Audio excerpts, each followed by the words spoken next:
Shout out to my man, Main TV, man. Main TV in the building.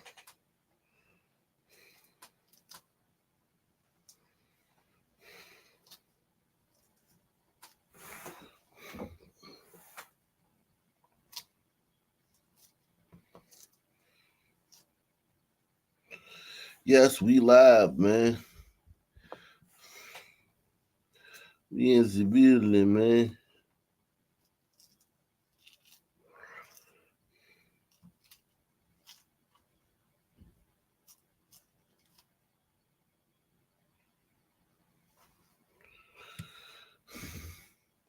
Salute to you, bro. Ock Nation Hall of Famer.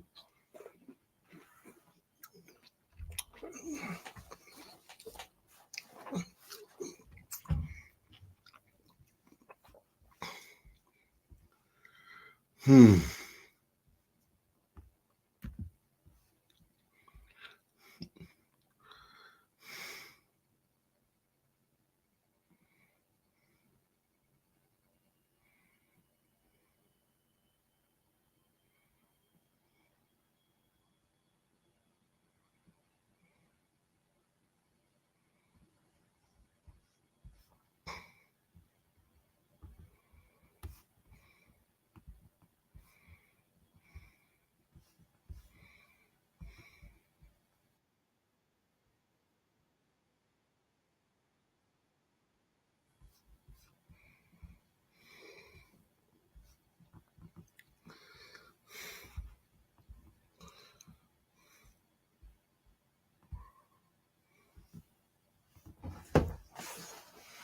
Man, of course I forgot something. Of course I forgot something. Hold on.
Sorry about that, guys.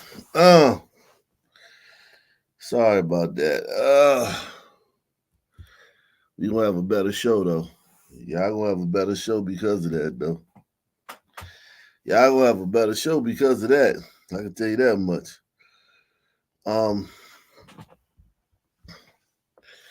Whew. Y'all gonna get a better show than because of that. Praise be.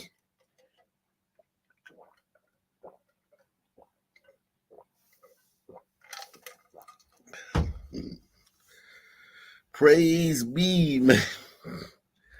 Whew. Praise be.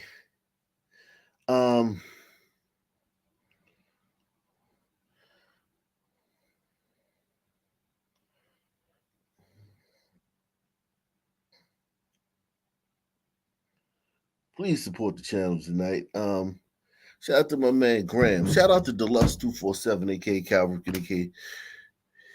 The real MVP coming through once again last night. Shout out for Deluxe from last night. Anybody else who I forgot from last night. Hit the like button, man. Take the $5 pledge. The pledge.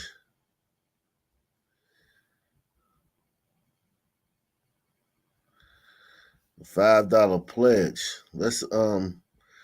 Let's get into some of this fuckery right quick, man. Without further ado, man. Woo. Without further ado, praise be.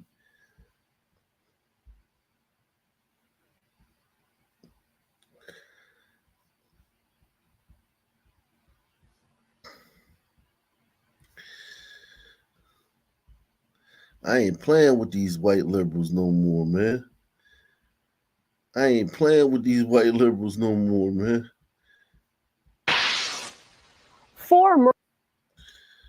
I ain't playing with these white liberals no more. Shout out to Andy, man. Andy in the building, Andy.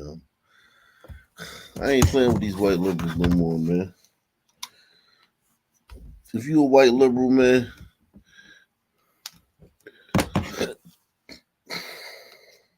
you know what? I ain't gonna play with none of you liberals, man. I ain't gonna play with none of you liberals, man.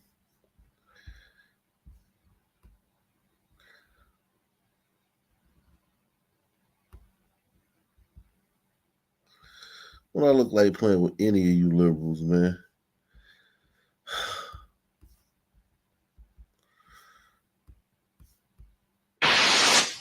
4 murders linked to an accused hitman, and Metro Police say the suspect already behind bars tonight. The hired gunman is accused of using wireless trackers to find and kill his targets. You're watching 8 News Now at 11. I'm Denise Valdez. And I'm Brian Loftus. One victim shot outside a home while working on his car. 8 News Now reporter James Schaefer breaks down the connection between the 4 of these shootings and the alleged motive behind them. James. Brandon's Michael Coleman is accused of killing 4 people while working with a local gang, which allegedly was using PPP loans fraudulently. Now, police also tonight discussing for the first time a previous suspect from a shooting that happened 2 years ago.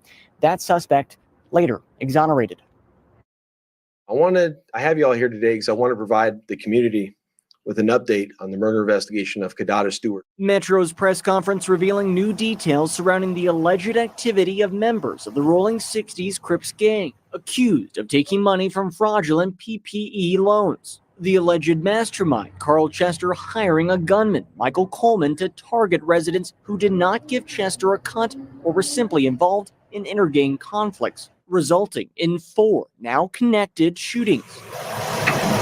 The first shooting was in May of 2021, happening outside a Las Vegas Pep Boys. Benjamin McCarty shot and killed while fixing a car outside. It can happen anytime, anywhere. The second shooting, 6 months later, inside a Summerlin Teriyaki Madness, where Marcus Dwayne Larry was killed, standing next to his 13-year-old nephew, who police say was thankfully not struck. During the press conference, Metro acknowledging they initially arrested the wrong suspect in this case. We were wrong, and there's no getting around that.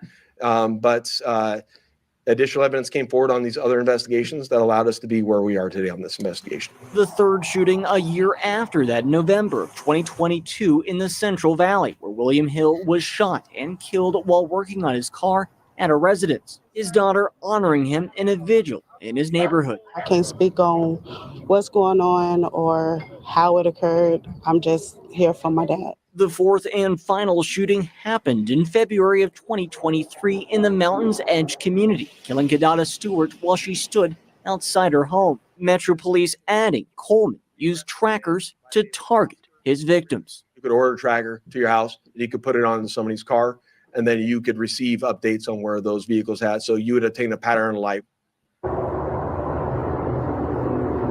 Now, police also know Carl Chester, the alleged mastermind in this criminal enterprise, was shot and killed in March of this year. Reporting live from Metro HQ, James Schaefer, 8 News Now. James, thank you. So here are. I will give Sons this, man. This was highly sophisticated, man. Let's give the Sons a round of applause, guys. This was sophisticated crime with a motive, an agenda, a goal completed, seen to the end, a goal undertaken and seen to the end. No pun intended.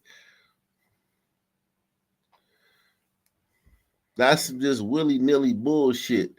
Some emotional bullshit. The bar is in hell, man. Salute to Bug Off. He said something's wrong with membership gifting. Try again, man. Try again, Bug Off. Try again. Sometimes you got to refresh the page. But salute to you, Bug Off, Op Nation Hall of Famer. One of the big membership gifters on the channel.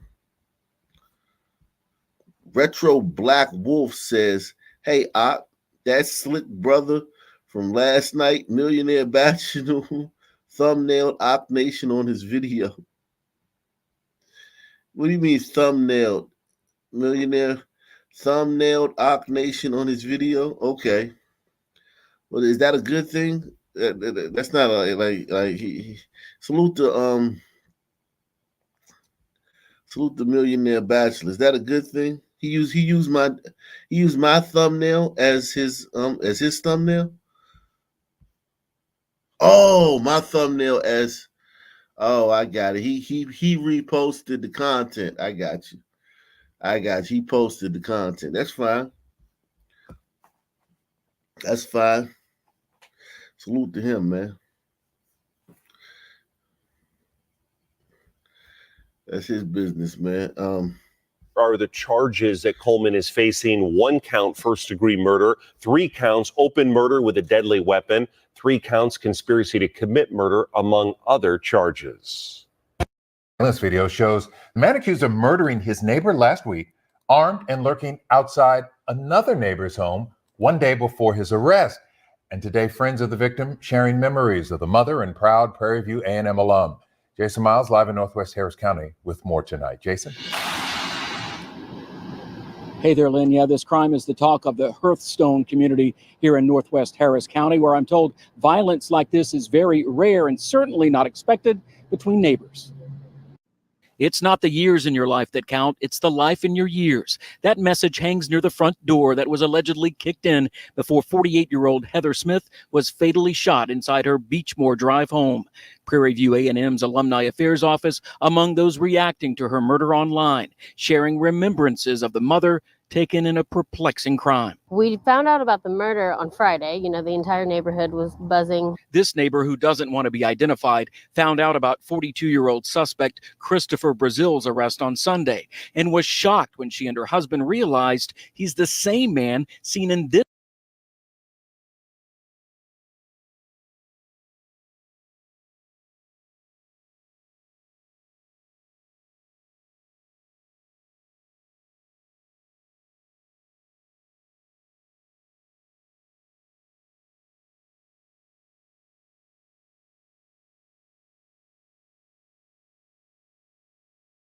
This glider killed this HBCU sister here, y'all. Look, y'all, this glider killed this HBCU sister, man. This is sundown town. Wherever this is a sundown town now. We can call this a sundown town because a white person killed a black person there. Well, y'all better watch out, y'all, man. It's a sundown town.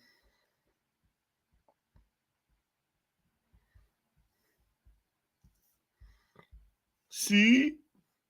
They try to tell us it's not happening. They killing us. Allegedly kicked in before 48-year-old Heather Smith was fatally shot inside her Beachmore Drive home. Prairie View A&M's Alumni Affairs Office among those reacting to her murder online, sharing remembrances of the mother taken in a perplexing crime. We found out about the murder on Friday. You know, the entire neighborhood was buzzing. This neighbor, who doesn't want to be identified, found out about 42-year-old suspect Christopher Brazil's arrest on Sunday and was shocked when she and her husband realized he's the same man seen in this video outside their home on Saturday, the day after investigators say Smith's body was found by her concerned boyfriend.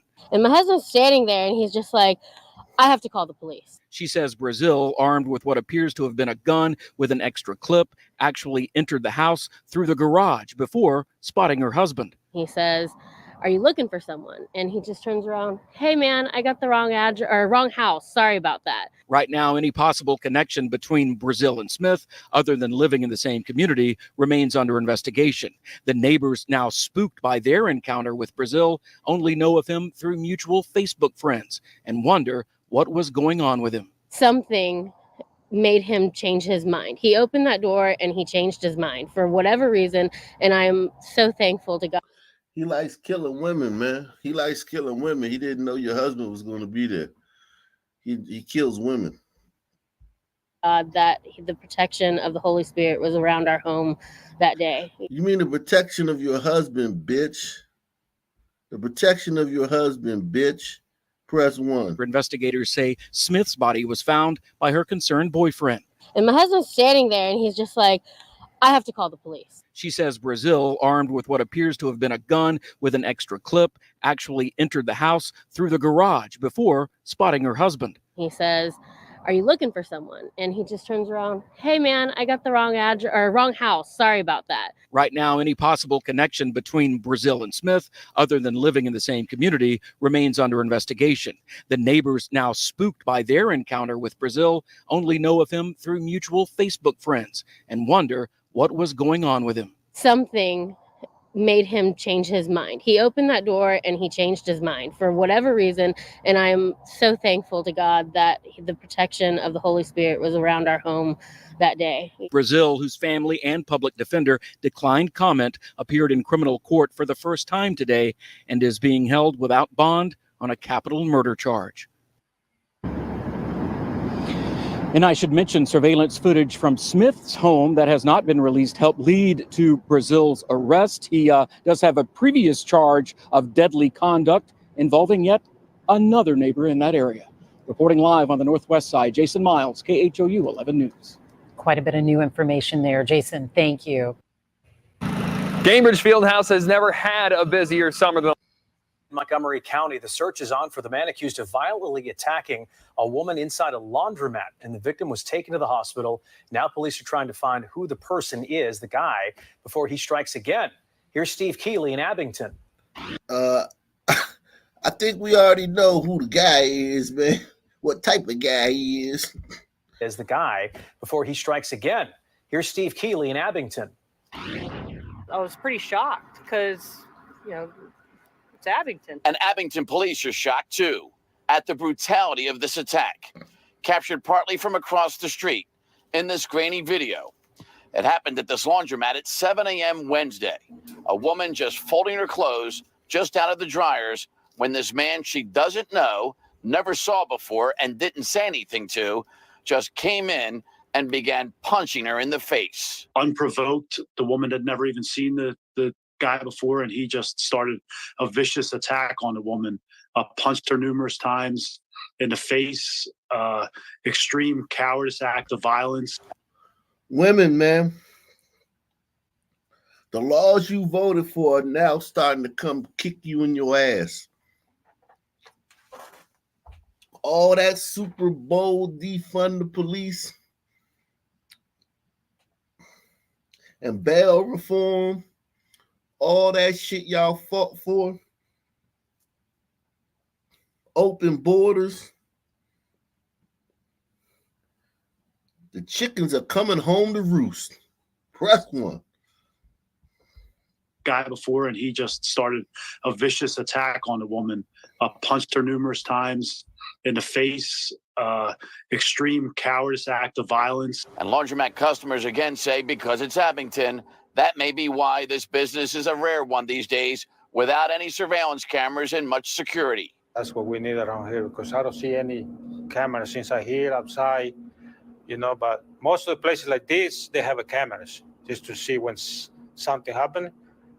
We got to call the police right away. He did have his face covered in the surveillance photo that we have, but we're hoping that maybe somebody recognized him based on his clothing.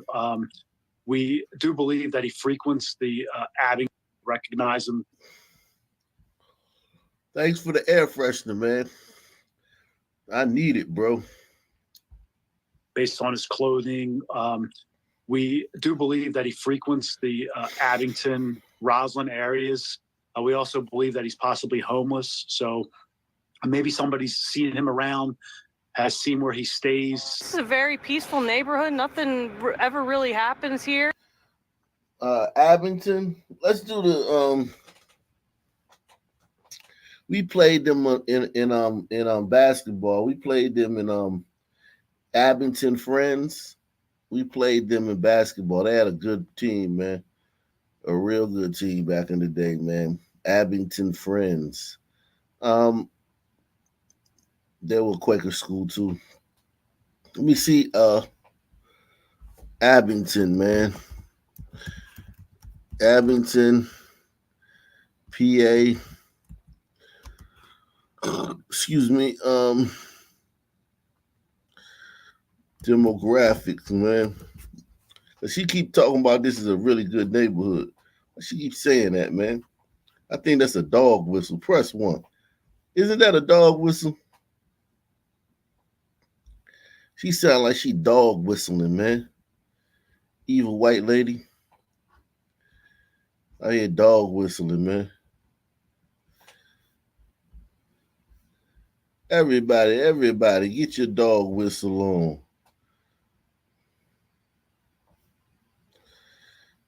%72% white, 12% African American. 72% white, 12% African American.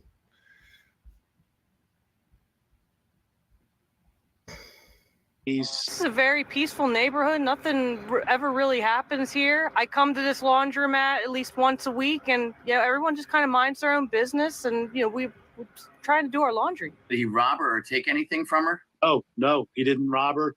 Didn't take anything, didn't say anything. She did sustain some substantial injuries. She's been released from the hospital. A random act of violence like this against a defenseless woman, we need to get him off the streets. Do you ever think you'd have to be on guard while you're waiting for your clothes to dry?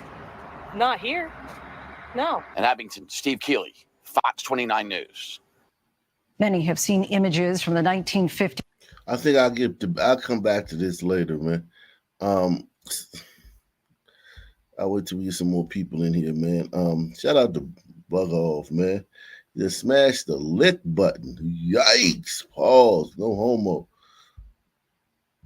A family struggles to deal with an unimaginable loss. A young girl who just celebrated her 13th birthday was shot and killed last night in North Philadelphia. As authorities work to piece together exactly what happened, her heartbroken mothers remember. Now, I know it's more than 12% sons that live in this area. Shit. Who just celebrated her 13th birthday was shot and killed last night. Peep the Nirvana shirt. She got on a Nirvana shirt. God damn, man. She the first person to ever get shot with a Nirvana shirt on, man.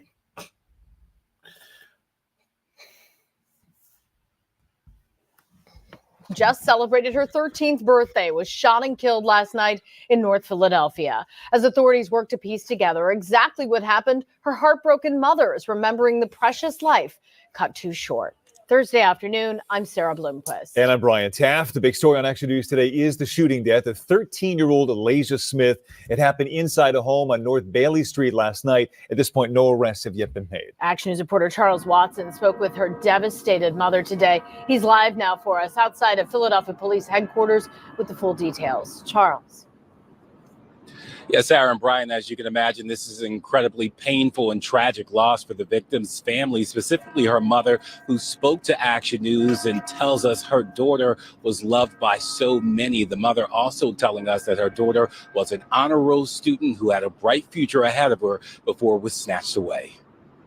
It was tough for Ayla Bruce to hold back her tears as she fell into the comforting arms of family, stunned at the loss of her 13-year-old daughter, Elijah Smith. She was just loved by everybody. Bruce confirms to Action News the beloved 13-year-old who just celebrated a birthday last month is in fact the minor who police said was found inside of this home on the 2800 block of North Bailey Street Wednesday night. According to police, the shooting happened around 7:30. When responding officers arrived on scene, authorities say they found Elijah in the second floor hallway with a gunshot wound on the right side of her chest.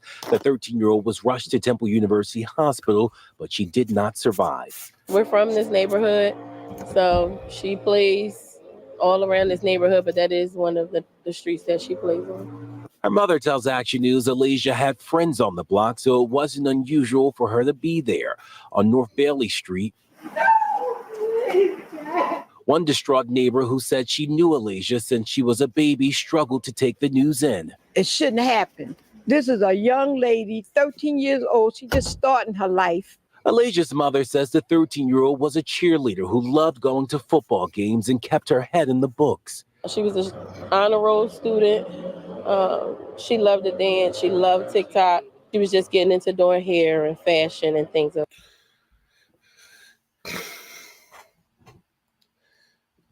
Wow.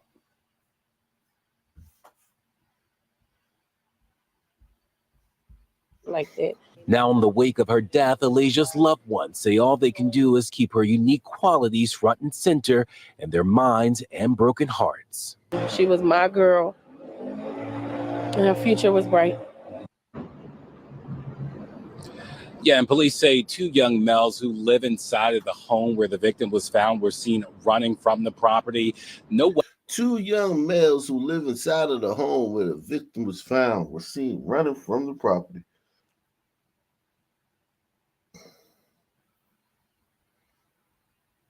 So, okay, so they know who did it.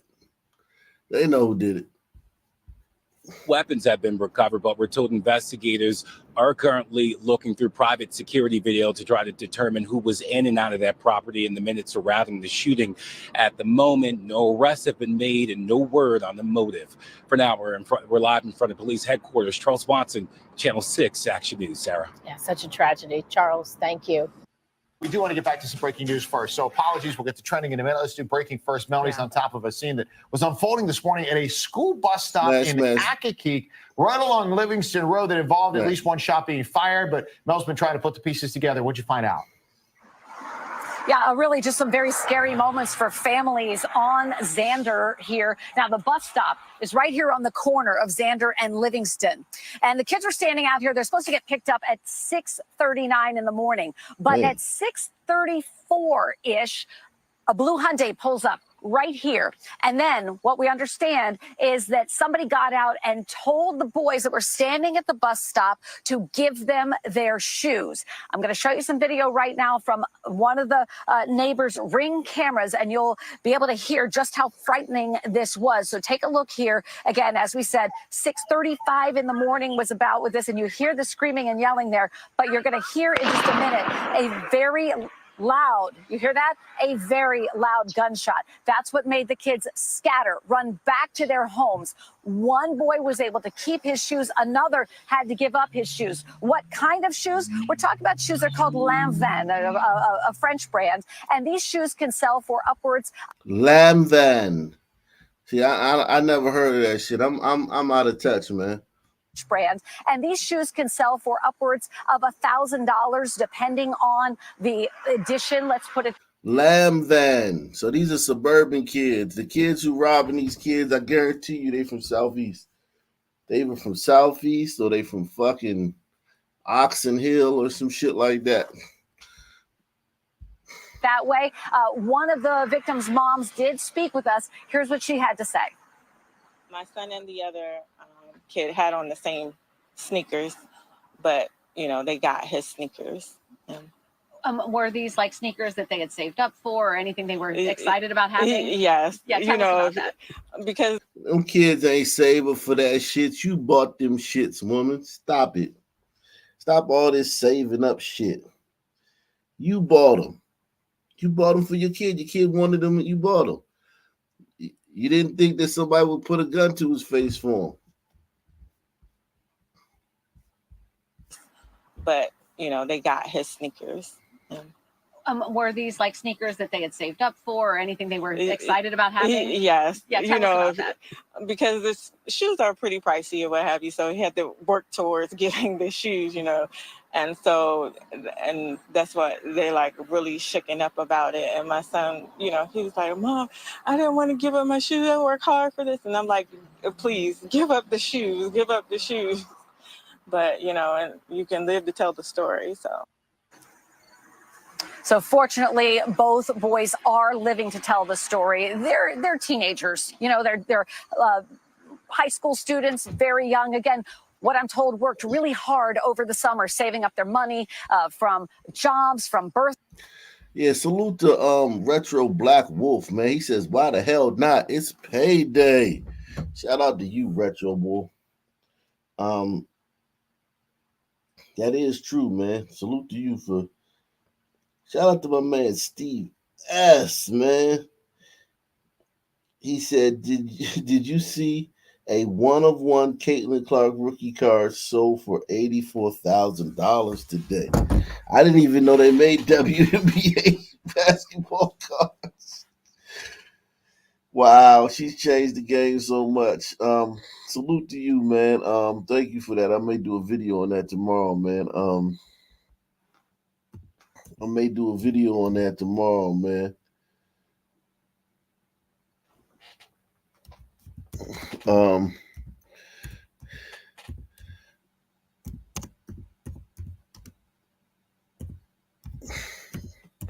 Yeah, I may do a video on that, man. Who knows, man?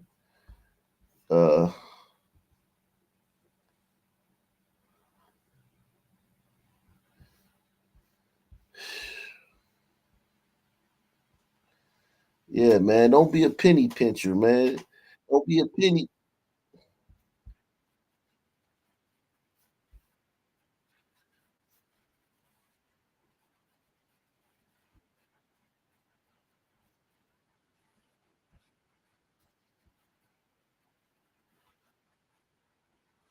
Where's this coming from?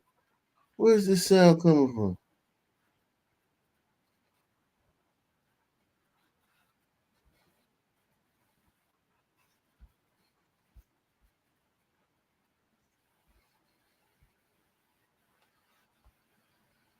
Okay, there's where it's coming from. Yeah, don't be a penny pinching cheapskate, man. Support the channel, man. It's Friday, man.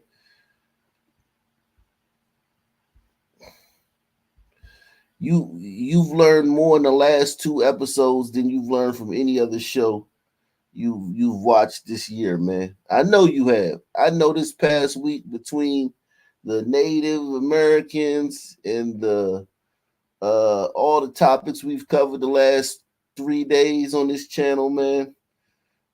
All the topics we've covered the last 3 days in this channel, the sex between white women and black men during slavery. Man, I know you guys have learned so much, man. Don't take it for granted, man. Support this channel like you support them other channels, man.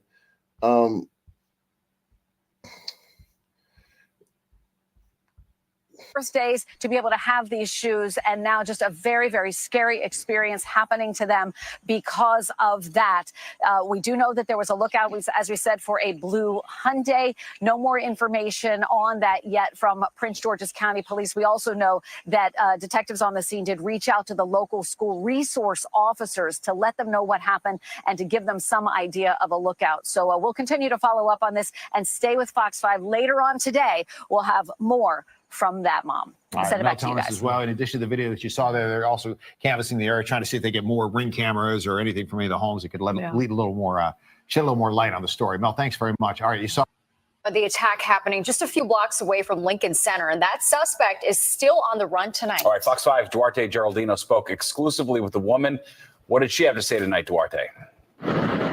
Steve, Natasha, that 81-year-old woman told me she feels lucky to still be breathing and walking. When I sat down and spoke with her, she also explained how she has bruises over much of her upper body. The neck was almost as fat. Who you think just randomly punched her, man? Give me an ID on the guy who randomly punched her, man.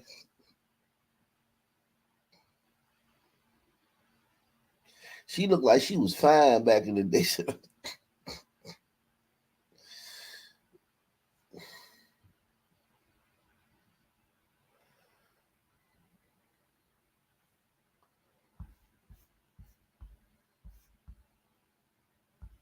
That is my face. My nose is broken. Here, you can see the swollenness here. Can you see the black and blue? Yeah, maybe I'll take my glasses and you can see. Gwilla has survived heart surgery, a hip replacement, and now a vicious attack. That's the scary part, in front of my building. In this surveillance footage obtained exclusively by Fox 5, you see her stop as her dog sniffs a wall. Oh, a man wow. An hombrito. Dressed in black walks past. Look at the prognathism. The goddamn refrigerator build. That's not a glider, man. That's an hombrito, man.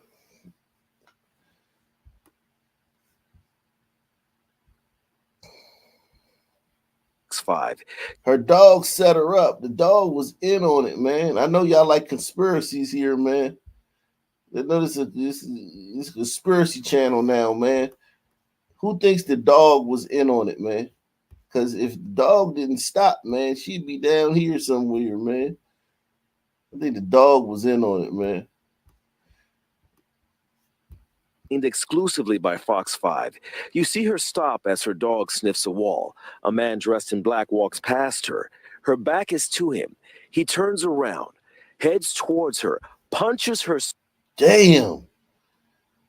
Wow, he put malice in there. He put a lot of it was a lot of goddamn malfeasance. There was a lot of anger in that punch, man. So hard she's knocked off her feet. We intentionally pause the video before the punch lands. When you knocked me, I hit my nose here and then I fell down. In the video, you can see her attacker calmly walking off. Her dog tries to comfort her. Passers-by rush to help her. She's laying still on the sidewalk. You don't look like you were going to get up when I saw that video, but here you are. Because I didn't want to see the tape, and maybe because I feel so lucky, because he could have had a knife, right? She suffered a concussion and doesn't remember much of the attack, but it has now been added to a growing pile of NYPD data showing misdemeanor assaults up 9% from this time last year and up nearly 15%. Who thinks that this was a Venezuelan migrant, man? Who thinks this was it don't even matter what you in Venezuela. Who thinks this was a migrant, man? If this was a migrant, man, you know she, like, there's no doubt she's a Democrat, but still, man, I feel bad for her, even though I know she's a Democrat. 81-year-old woman walking a dog in New York City. 15% over the past 2 years. You can hear the stories of women randomly punched on social media. I just got punched in the face walking home. Oh my God, it hurts so bad. I can't even talk. Here's a closer look at Guela's attacker. She wants treatment for him, not jail time. It was not against me. She wants treatment for him, not jail time. It hurts so bad. I can't even talk. Here's a closer look at Guela's attacker. She wants treatment for him, not jail time. It was not against me. He's sick because he did not really rob me, did not take anything. He just really just hit me for no good reason. She says she knows what her neighbors were thinking when they saw her outside just 3 days after the attack. Already on the street? Of course I am. You know, I'm not going to hide in my apartment. And she is in good spirits, but her attacker, he's still out there, and police need your help to find him. On the Upper West Side, Duarte Geraldino, Fox 5 News. Steve, Natasha. Unbelievable. Yeah, so horrifying to see. So glad she's okay. All right, Duarte, thank you so much. Startling new details were revealed today about a Philadelphia teenager arrested in an FBI terror probe last year in Winfield. We now know the suspect used his phone to search for possible targets here at home, including local parades and pride events. Action News reporter Annie McCormick was there as authorities gave an update on the case. She's live in Center City with the new details. Annie. Yeah, and Sarah, according to authorities, this suspect actually had a scholarship to college, but instead he wanted to move to Syria and create bombs for terrorists. As the Sunmen just come by and what synergy here, man? What synergy there is right here? Yeah, and Sarah, according to authorities, this suspect actually had a scholarship to college, but instead he wanted to move to Syria and create bombs for terrorists. This Philadelphia 18-year-old will now be tried as an adult. Muhyiddin Abdul Rahman is facing serious charges, including attempt to commit weapons of mass destruction. If there had been a bomb explosion in the neighborhood, in his home, or in the woods, it would have had a catastrophic impact upon the community. The FBI Joint Terrorism Task Force raided his Winfield home in August of last year and arrested him when he was 17. The suspect lived here with family in the 5900 block of Woodbine Avenue. His father is a practicing attorney. He has not been charged. A warrant connected to the case was also served at this home in the 1200 block of His dad is a practicing attorney, man. He has scholarships to college, man. Say it with me, everybody. There are no solutions. August of last year and arrested him when he was 17. The suspect lived here with family in the 5900 block of Woodbine Avenue. His father is a practicing attorney. He has not been charged. A warrant connected to the case was also served at this home in the 1200 block of Wallace Street.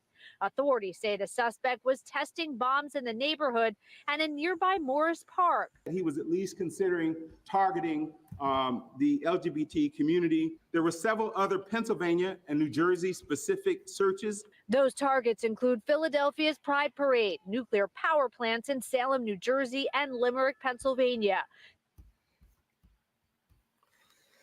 He had ambitions, man. He was an ambitious son, man.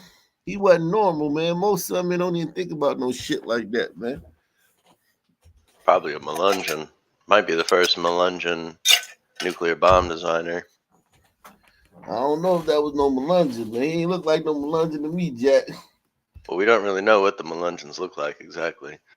Yo, this They don't look like that, man. this goddamn Harambe dropped out of college to go make WMDs to blow up booty warriors. Yeah, man. He wanted to he had a vendetta against them, man. Pride Parade, nuclear power plants in Salem, New Jersey, and Limerick, Pennsylvania. The Army-Navy game and many more found in some 8,000 searches by the suspect on his computer.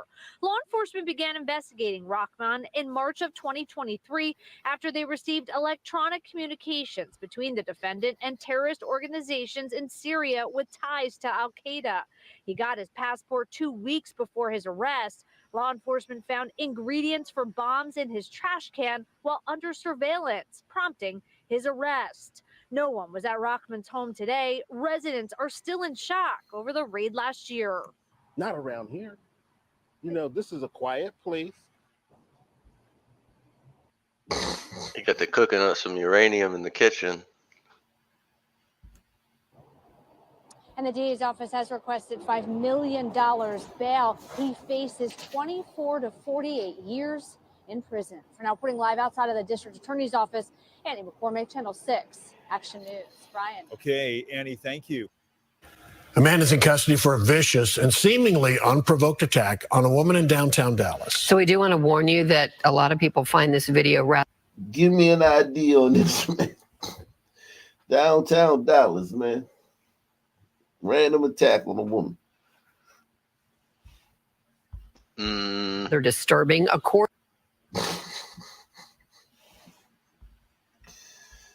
to court records, 36-year-old Antonio Banks followed his victim out of her workplace for several blocks. Surveillance video captured the brutal attack that sent the woman to the ICU last week. Fox 4's Dave. Prognatism detected. Man. Last one was an ombrito. This one was a son, man.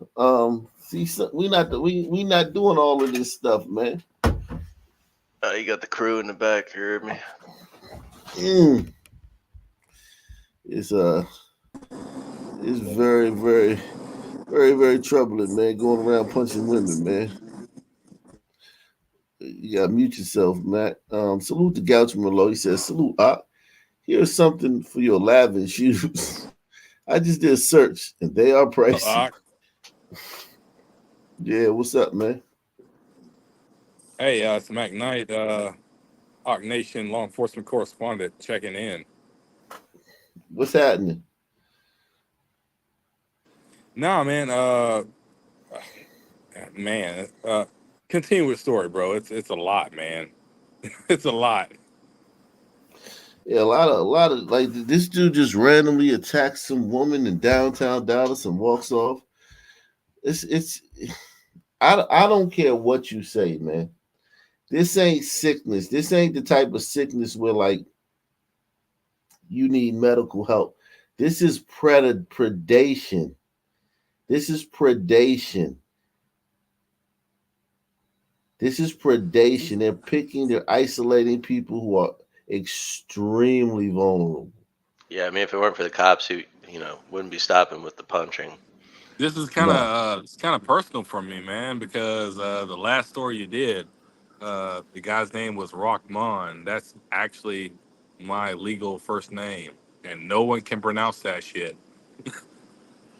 Oh, okay. So you a goddamn you a black Muslim? Your parents were black Muslims? No. My father, he's a he's not a hotep. No, he's not a hotep. He was one of those wannabe Black Panthers. NOI? No. He's a Muslim to this day. He doesn't eat pork. His name's fucking Joe though. But he named me Rock. He one of those black dudes that say Christianity is the white man religion. That's why we gotta keep it black, keep it Basically, Muslim. name your kids some normal shit, man. Like shit. Did you struggle with that name? Did you get teased or something like that? Yes, sir, man. Every fucking day, bro. Like, cause the only place anyone has ever actually said my name correctly was when I was stationed overseas, bro, in the Middle East. Yeah, man, I know the feeling, man. Trust me, I do, man. Some people hate naming their kids regular names.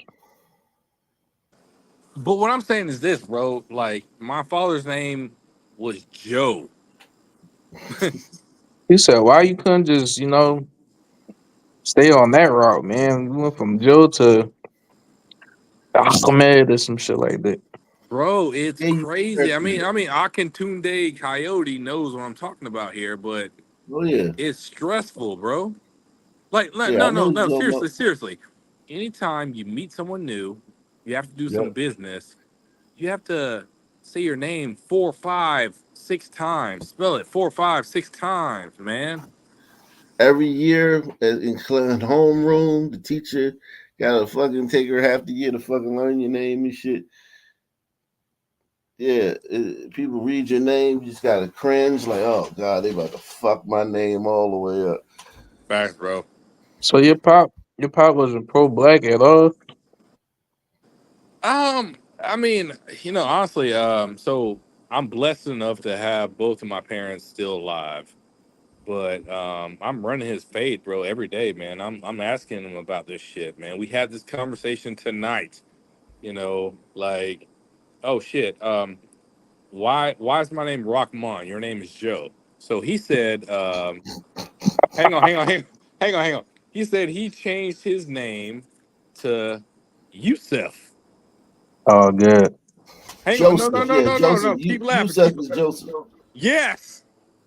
Yes, which Yeah, is a Yusef is derivative of Joseph. Joe. Yeah. You Anyway, got somebody in the back. It's Yakub Floyd. Yeah, cool. Is he new? Yakub Floyd? No, he's the Ak Nation representative of Liechtenstein. Oh shit. Okay. He Wait, was up what here the the? other day. Wait, what? Not sure. I don't. No, I that don't that Yo, that's not him. Is he a millionaire? Is my question. is he a salute. porn bomber? No, I'm No, not. he's not. I'm not. Oh, I'm not. what about your wiener? He's literally an Ak Nationer in Liechtenstein. Am I not right? Does he Yes, own correct. hotels That's me. in Philadelphia? No, and New not York? yet. No, he's not the rich guy. I don't know the rich Okay, so you in Liechtenstein? Oh man, you hiding from sons, man. Are we our That's sons? somewhere. That's somewhere in Europe, right? Yeah, Yeah, yeah. it's Are we? Are between. we? We Go ahead. covered it before. It's between Switzerland and Austria. Oh, And you. we're How many coming there, migrants right? moved into your country? Yeah, Scheiße. we're coming. We're coming, Scheiße. right? Scheiße. Yeah, Have slowly you but have you surely. ever seen Sun people there? I did. I mean, yeah, it was a tiny number of Sun people, but it increased a little bit. There's some, I think, Somalians, Oh hell pirates. no. Oh, that's the worst type, bruh. Yeah, Yeah, you gotta get him out of there. Fuck, that's some like an guys infection. from. I mean, it's not in Liechtenstein itself, but in Switzerland, in the neighboring country, there's a bunch of them. People from Chad and Does Somalia. Yeah. Yeah, do any most of you rivers. do you guys have conversations about it? Like, hey, why are these goddamn African booty scratchers like? Why do they keep coming over here? Yeah, we do. We do. It's Do crazy. they not want them there, or Well, are they hang on, like? bro. Hang on, bro. Last guy who had that conversation in Eastern Europe, it didn't work out well. Yeah. Well, hey, glider from Switzerland. Let me ask you this: Yeah. what do you think about your fellow glider kings allowing this, like, in such a weak manner? I mean, it's absolute insanity. The problem is every time there's a vote up for these kinds of things, the cities overrule the rural areas. So yeah, it's not much you can do, unfortunately. And we have a bunch of Jews crew in the government, so You I ain't always gonna still lie, got. I man. mean, Cue the you Yo, fish always fish. go to Poland. when can we start saying Juice Crew is like the master race on the planet? 'Cause it's like it's the same shit everywhere, dog. wouldn't go Never, that far. Wait, hold up. Well, can you expand upon that, Switzerland guy? What do you mean the juice was over there? I mean, there's a bunch of Jews crew organizations and bunch of Jews crew people in the government, especially when it comes to immigration. And you can't really, I mean, there's one really big conservative party in Switzerland that tries to stop this mass immigration, but yeah, I mean, the Can people I in the Hey, city, Arnold, they Arnold, just overrule hold them. Arnold. hold on? Oh, let him. We got let the guy at least like Yeah, and the he problem over is, there, man. He's the over prob there, man. You know, Switzerland he's has over always there, been. but he's dealing with what we're going to be dealing with. Yes. No. He's over The there. thing is, He's dealing with what we are dealing with right now, Right. plus no, 5 actually, years. we're behind. You know, we're always behind. Let's say 20 years behind the US when it comes to this Yeah, thing. Liechtenstein might be one of the true remaining blue zones, I think. Yeah, I would say 99% glider. And it Well, it increased a doesn't matter. lot. It increased a lot. First, they started importing people from Turkey, and then from Albania, and now you see people Oh, from Somalia and Chad. And Hang on, Adolf. Adolf, hang on, bro. Real talk. I'm joking, right? But um, what are the demographics of your elected officials? I mean, they're gliders, but we started allowing women in politics, so it's the downfall of everything. oh, We you only blaming it allowed. on women and you blaming it on Jews crew, man. When are you gliders gonna Right. take some goddamn ownership? It's Jews Yeah, and yeah. women. Let me It's say the Jews this. and the women. At the end of the day, it's man's fault because we allow this shit to happen, There right? you go, my man. Facts, Yeah. facts. So you hold so so you don't blame like the Jews and women, or you still do? No, I mean, it's every country is a man's country, so we Yeah. allow women to vote. It's just a slow decay from that point Yeah. on. We only allowed People women to people vote in only 1986. So yeah, people only do to you what you allow them to do to you. yeah, Yeah. exactly. Yeah. Glider King, have you shown Odd Nation to any of your friends over there? Oh no. No, I Okay. showed it to one friend. I have one of my best friends. Actually, he's half Haitian, half Swiss, Oh wow. and Shit. he's Diversity one is of our the. That, strength. Shout out, that Okay. that's shout a hell out of He's, a to mix, isn't it? but he's Haitian and yeah, no, Swiss. it's crazy, and he's one of the biggest racists I know. So yeah, I What like does him he say? already. yeah. Swiss mud Honestly, cookies, honestly, man. That's what honestly, I'm I talking about. honestly Nah, man, stop saying we eat mud cookies, yo. I It's a just like mud the fact cookie that with cheese Ox. on top. I just like the fact that Ox message is going, overseas, international, man. Yeah, Yeah, salute. Ak is saving lives. Let me ask you this. Let me hold on. Let me read these. Salute to Deluxe 247, aka Calrican, aka the real MVP, coming through once again. Salute to Pamela Henderson, Ock Nation Hall of Famer, coming through once again. Eric S says, "That's the hard ER I was telling you about the other day in downtown Dallas." Oh yeah. This is him. Okay, this is the guy you was telling us about. Yeah. He is definitely a hard ER, man. One nasty neighbor for sure. So, yo, you're. Oh, my fault. Go ahead. Shout out to the Adolf Diversity, man. And thank you, Adolf, man. Love your name, man. Adolf, man. Adolf Diversity, man. Um, salute to the Arc Nation Hall of Famer, man. What? Why do you love Go it? ahead. What do you mean? I mean, I love Adolf, man. Adolf, man. Bring more Adolf and less Adolfs. Less young dogs. Yeah, man. Come on, man. Go ahead, man. What were you Oh, saying? European glider. Yeah. Do you like how on a scale of 1 to 100? Keep it real. How much you hate black people? I don't hate anybody. See, that's the Good problem, answer. dog. It's Good like answer. That's the no. problem. Listen, You gotta let me hate these other explain. people, man. No. It's You like gotta let Y'all him too talk. You gotta tolerant, let him dog. talk. yeah. Stop interrupting the glider. It's like hating a dog for biting you. I mean, the dog Wow. I doesn't like know this what he's guy. doing. Why Stay not with hate the me. dog? Stay with It me, is like glider. that though. It's like getting mad at the Nigger. bird for shitting on your car. The bird didn't even shit on your car, bro. Nigger. Come Let on. me ask you Yo, this. drop. I mean, Let it's me ask always with the you this, hard R, right? It's the only way to though. pronounce it correctly. Let me ask you this. On a scale of 1 to 100, how much would you be pissed off if your daughter brought home a A million. a regular son, man? I'm not talking about like some like fucking doctors and shit. Or Just it a could be, regular son, if it man. was a Thomas Soul guy, it would be a million. I would never allow this. Mm. Would never Okay. happen. I think it's Then you're selfish practically being race guaranteeing it's mixing. going to happen. No, I'm not. Do you have a daughter? No, I don't. Okay, good. There aren't. Hey, I don't think it's enough sons around there, right? Fairly Not inaccessible. where I am. I'm in a tiny mountain village. There's no suns here yet. Oh yeah, he's good. You're Hey, missing out on fun, I have a Glider question. King. I got a question for Kraut here. Let's say your daughter brought home a black boy, but his father had $50 million. Would you sanction Doesn't that change wedding? anything. What?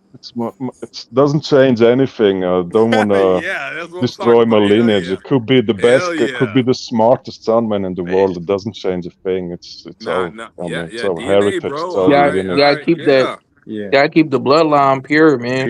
Yeah. Right. Hey, Glider King. Do people in your like country, are they aware of the destruction, the perpetual violence and victimization that some people are causing over here? Are they kind of aware? Not really. I would say it's more than in neighboring countries or in the US percent. Like Per Germany and stuff, capita. right? Gliders Yeah. are in their own world, man. People here are very Hitler did conservative nothing and quite wrong. racist. So Hitler So did they are. nothing So they wrong. are Race. aware. That the answer was that they are aware, right? yeah, most of So, them and are. then they're aware that Not it's not most, just but like more. American gun crime, but like a very specific subset of crime that dominates American gun crime. Yeah, because imagine we were 100% white just 25 years ago, and I saw the change happen, in front of my eyes. Like it's Whoa, undeniable hang who the on. problem is. No, hang on. Oh, you gotta let him Hang on. finish, bro. You cut him God off damn, every nigga. Yeah, man. time you talk. God Because damn. where are they at now, though? Because they're pussified. They're being invaded by Muslims. They have no guns. They have no personal gun ownerships. They have Oh, no we do have rights. guns. So We're the second highest gun ownership country in the world Oh after the shit. US. Okay. no, That's you why you gotta let don't. him finish, No, you man. do Yes. not. How you gonna The tell him? second What the Who's in fuck? highest. second place? Well, Who's in second place, you dumbass son, man? The Don't tell second me the highest Yeah, facts. put, thank you, from. Shut the Glider. fuck up. Holy shit. I'm sorry. Back You up. don't talk The like this second. to Glider, Yo. dumbass. Oh, Hey, whoa! We like hey, Magnite around here, no. bro. Hang Magnite. on. Hang on. Hey, what the hell's Are you going telling on? me that you have? You gotta control this. All right, Man, I'll can back you? off. I won't Yeah, say back anything Let off. else. Glider Back King the talk. fuck Let him off. talk. Yeah, you keep cutting them off. God damn. Yeah, Yeah, no, man. go ahead, bro. Keep It lying, says here cause you. Liechtenstein is 16th in the No, world in keep gun lying, ownership. cause you guys don't have guns unless you're talking about duck hunting guns. Bro, No, how are you gonna dumbass. tell World him So I'm War about from II guns. Liechtenstein. Can I say something? So I Yes. moved to a tiny mountain village in Switzerland. It's just the neighboring canton, so to speak, right? And Yeah. Switzerland has the second highest gun ownership in the world after the US per capita. So we have That a is cap? bunch true. of guns. I've It's heard a that. Per capita. Pop.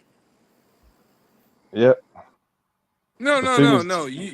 yeah. Shut Hang the on. fuck up, you dumbass nigger. Thank you. Yeah. Yo, salute, All right. bro. He's telling what they Salute, No. bro. You God have damn, guns. dog. You have This nigga keep guns, trying to tell man. you You how have many guns you You got nothing. in ain't your The whole talking only about country, thing you bro. have is revolvers what we or gave you. shotguns. No, we have. Yeah. God. How the Dog. fuck you gonna keep trying to tell this man he don't got guns in his old country, dog? Hey, He Man. doesn't. You Glider deserve King. the end. You deserve You the gotta hard control R for that, this. bro. Glider King. Jeez. Are the sun people over there? Are they also Can attacking I the explain? elderly at alarming rates? Can I explain? No, they're not. They're not yet. Oh, that's Can good. I explain? It will come eventually. Can I It's explain? inevitable. It's in their DNA. But for the moment, they're not. Can I I explain? mean, they're in a sense. I had a friend. He worked as a prison guard, and he told me that 85% of the inmates that were arrested for sex crimes were all North African. Wow. Oh shit! Wow. Damn, y'all bringing the Yeah. rapists over. Damn. Yes, exactly. You know what? How about this? You motherfuckers lost World War II, so fuck you. Shut the fuck up. You never won anything. You lost the DNA war, you stupid ass. Wait, is he Swiss or German though? I'm confused now. I thought he was Swiss. No, I'm from Oh, he's Liechtenstein. Liechtenstein. He's from Can I have a Liechtenstein. conversation? Is that German? No, he No, We says speak near the German Switzerland. dialect. there. It's his Oh, own okay. country. Gotcha. Yeah. It's I a would like to very explain. small country. It's near Switzerland, bro. I would like Oh, to okay. explain myself. So he's a Viking. He's a descendant of the Vikings. Not No, he's not fucking. not No, really. he's a No, descendant. he's Central Europe. It's Central Europe. He's a descendant of the Gauls, and the fucking Germania. No, he's not fucking Viking. Oh, so Ak, is he considered like a Fuck lower tier Germania, what are you glider? talking about, you dumbass? You Would, don't know Yeah, shit. yeah, Just shut up. would he Yeah, be yeah. considered a lower tier glider, Ak, or no? yeah. You fucking pussies lost World War II, bro. Fuck you. You never won anything. What are you even talking about? You lost the DNA war. I'm dead. Yeah, man. Well, the Hold on, I Germans got did a have a different video. Pragmatism. strategy. Ak. The Germans did. Hold on, Let's You got continue. to, Let's you got to continue the control show. this now. Hold on. Salute the Adolf Diversity. Yeah, man, you guys gotta like. Everybody's like, it's like we dropped I'm a them in a chill. piranha tank, man. I'm It's a like, chill. God Yeah, damn. I'm man. a chill. It's like, yo, like, let him breathe, man. I seen this place, Liechtenstein, man. Here we It go. sounds Yeah, like we looked it up Transylvania. last time I was on. Yeah, he's been in the panel before. Yeah, and you saw the video of a Welcome to Sunman another coming there. video. In this video, we will talk about Liechtenstein and why it is one of the hardest countries in Europe and in the world to immigrate to. Liechtenstein is a country in Europe, but unlike most countries in the continent, it rarely makes it to the news, and a lot of people don't even know where it is. The reasons behind this are in its size. The country is one of the smallest nations in Europe, with just 62 square miles and a population of just around 38,000 inhabitants. Despite being right in 38,000 Wow. people in the country. That's like Londale, Ak. And Ak, Yo. it takes you 30 years to attain a citizenship. 30 years, 30. Them Steins know how to do it. Yeah. And y'all got and y'all have sons here. Some of Yeah, that's them, I crazy. mean, it's not many, but you know, It I doesn't see have to some be of many. the school kids in the bus and see these big ass foreheads and pragmatism kids breathing through their Whoa. mouths. Yikes. It's So worrying. tell me this. So Hey, bro, you don't suck have my bratwurst, though. Suck my bratwurst. Man, shut the fuck up for a minute. Let him talk. Yo, you got to control this shit right now. yeah, man, you a little twisted, man. You gotta take it easy, Mac Knight, man. You derailing the show, man. Okay. All right, I'm chill. Salute to Miguel Wano, man. He says, get him just monkeying around, man. Yeah, man, you monkeying around, man. Yeah, salute. So tell me this: do y'all have low income housing here? No, there's no. I mean, we In have projects. unemployment rate of less than 1%, so it's about 280 people that are unemployed. So tell me this. Like, is there like a ghetto here? Because it looks like this is kind of like the whole country. What are you talking? It's a like glider a country, place dude. for It's them? 99% white. Why would there be a ghetto? Doesn't make sense. So have they created their own ghetto then? No, not yet. I mean, Okay. the numbers aren't high enough. The annual average income is around $140,000 US. So. Oh shit! Wow. So is the whole fucked country up. just like a giant bank, basically? Is that what it? Yeah, we functions? have 27 banks there. I figured. It's the highest bank per capita place in the world. It's a tax haven, you know. So tell Or me used this. to be. So tell me this. Those people, they've voted to like lax the laws. Like I said, y'all the toughest immigration country to immigrate to. So they voted to lax the laws, right? Yeah, in a sense. I mean, a lot of them come from Switzerland and they just work there, and then they somehow get their foot in, you know. And I don't know, man. It makes So no tell me sense. this. They've laxed the laws, and You said earlier, I can't remember. You said that now that they've seen it, now that they've gotten a taste of it, now that it's like kind of like how they ever had somebody say, "Hey, taste this," and you taste it, and you're like, ugh. Are they like ready to like reverse course, or they just like fucking like what's their Yeah, we're attitude? trying, but now we have this liberal party, and they try to implement a women's quota in politics. You know, so it's 50-50 and bullshit like this. So it's the beginning of the downfall. It's the same thing happening like in Germany, basically. Now we have all these stupid glider queens in the politics, and they're just going to open the borders, and yeah, How to migrate to Liechtenstein. yeah, man. Hello. Hello. Hello, guys. How are you all doing today? I just want to make this quick video. Yeah.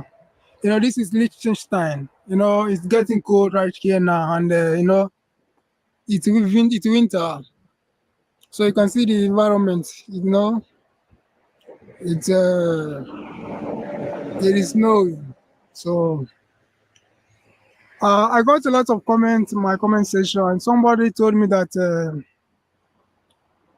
I just have to make a video about Liechtenstein, how to migrate to Liechtenstein. From Africa. Man. Online This is telling people, yo, you wow. gotta. This guy has to go. Deceased. Remember that movie with the African guy and the glass Coke bottle lands on his head?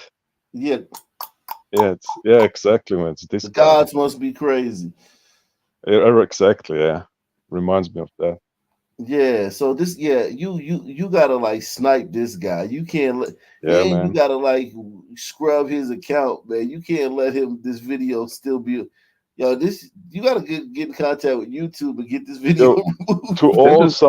to all sons out there, Liechtenstein is extremely racist. It's a police state, and we're like the prime white supremacists. Don't come here. Yo, You this will woman get has shot. 2 kids on the way already, Good. yeah? At least 2. Good. Yeah, that's Bro, true this though, man. Like tell him, man. Tell him, Yeah, man. there ain't no Popeyes chickens here, man, or some There's shit like no that. chicken here. It's You cold can't tell all the my chicken time. dry. Yeah, no seasoning. Tell them all that. There's no white women here. No chicken There's on the no weed. watermelon. There's no weed. Yo, this somewhere said no women, bro. No white. No Bro, cheap liquor either. this video is the equivalent of. This is the Sunman equivalent of the bat signal, but just for like the sun signal. Yeah, it's You like the gotta, sun signal. Yeah, you you gotta gotta get this shit snipe. snipe. off the internet, bro. Yeah, you He's gotta like, snipe yo, them for real.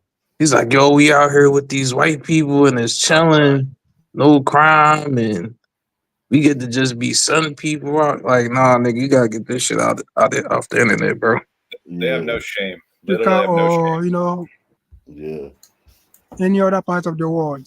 So today I decided to make this video. It's based on my experience and how I just feel like, how much you want to bet he's about to fucking complain about these 1,000%. The microaggressions. He about to be bitching about these people, man. Before I talk about this, please, if you like my video, please just subscribe to my channel and turn on the bell notification so that whenever I just upload video, so you'll get notified. So when it comes to migrating to Liechtenstein, there are some factors I need to consider before moving here.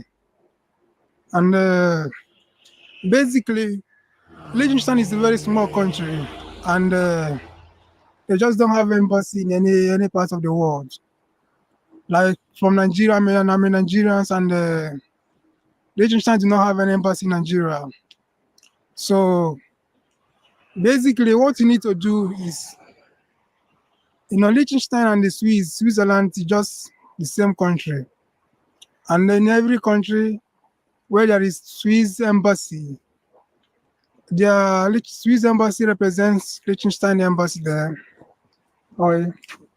So to migrate to Liechtenstein, you just need to go to Swiss embassy and just apply. Did you see them stop and turn back and look like, oh fuck, watch them. See, yo, To migrate to Liechtenstein, you remember just how need. you said it's DNA? Gliders are like self-destruct mode. Nah, these kids here, that's how we would normally be if it was not for the air sniffers. These two looking at it from behind. What are you talking about? What do you mean? It's normal for us to be xenophobic, just like any other group in our natural habitat.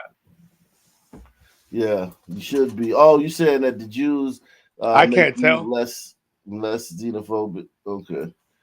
Yeah, You this know, guy we were right here, punished man. for it. If there was not a hammer smacking us down every time we want to, retain on a homogenous country, then yeah, we'd be like these two little kings back here staring this fucking Harambe down. You know what you kind of sound like right now? You kind of sound like the brothers. You know, oh, if it wasn't for so and so. Yeah, I know, but here's the thing. Wicked, that was you, right? Yeah, I mean, is there any other paisa aquí hablando? Yeah, it was me, Wicked. Hot Black. There's one thing that I don't think anyone here on the panel really acknowledges is that as gliders, we're kind of in a unique situation in that no other racial group of people has the air sniffer thing. No other group of people has another group that's genetically intermingled with them, yet works against them and against their interests at every fucking nook and cranny. We got Pookie and Ray Ray, man. You don't have Pookie and Ray Ray like we do. We got fucking Nick. Yeah, the word whatever Canada's got going on, yeah, thank for your example, lucky stars, you even got Japanese people Bogalusa. don't have a specific ethno-racial group of people that are. Well, you don't know that. I do know that. I do know that. Well, hold on. Well, you think about it, right? Have you studied Japanese culture? You'd be surprised. Like in Nigeria, right? You have Igbos who I would consider them like the Jews of Nigeria. They're the money class. They're the one they say the only way to tell if an Igbo is dead is if you drop some change next to his dead body. That's the only way you can tell. Drop some coins next to his dead body. That's the only way you can tell if he's dead. So it's people. Every culture, you have to know the culture to know if they have that.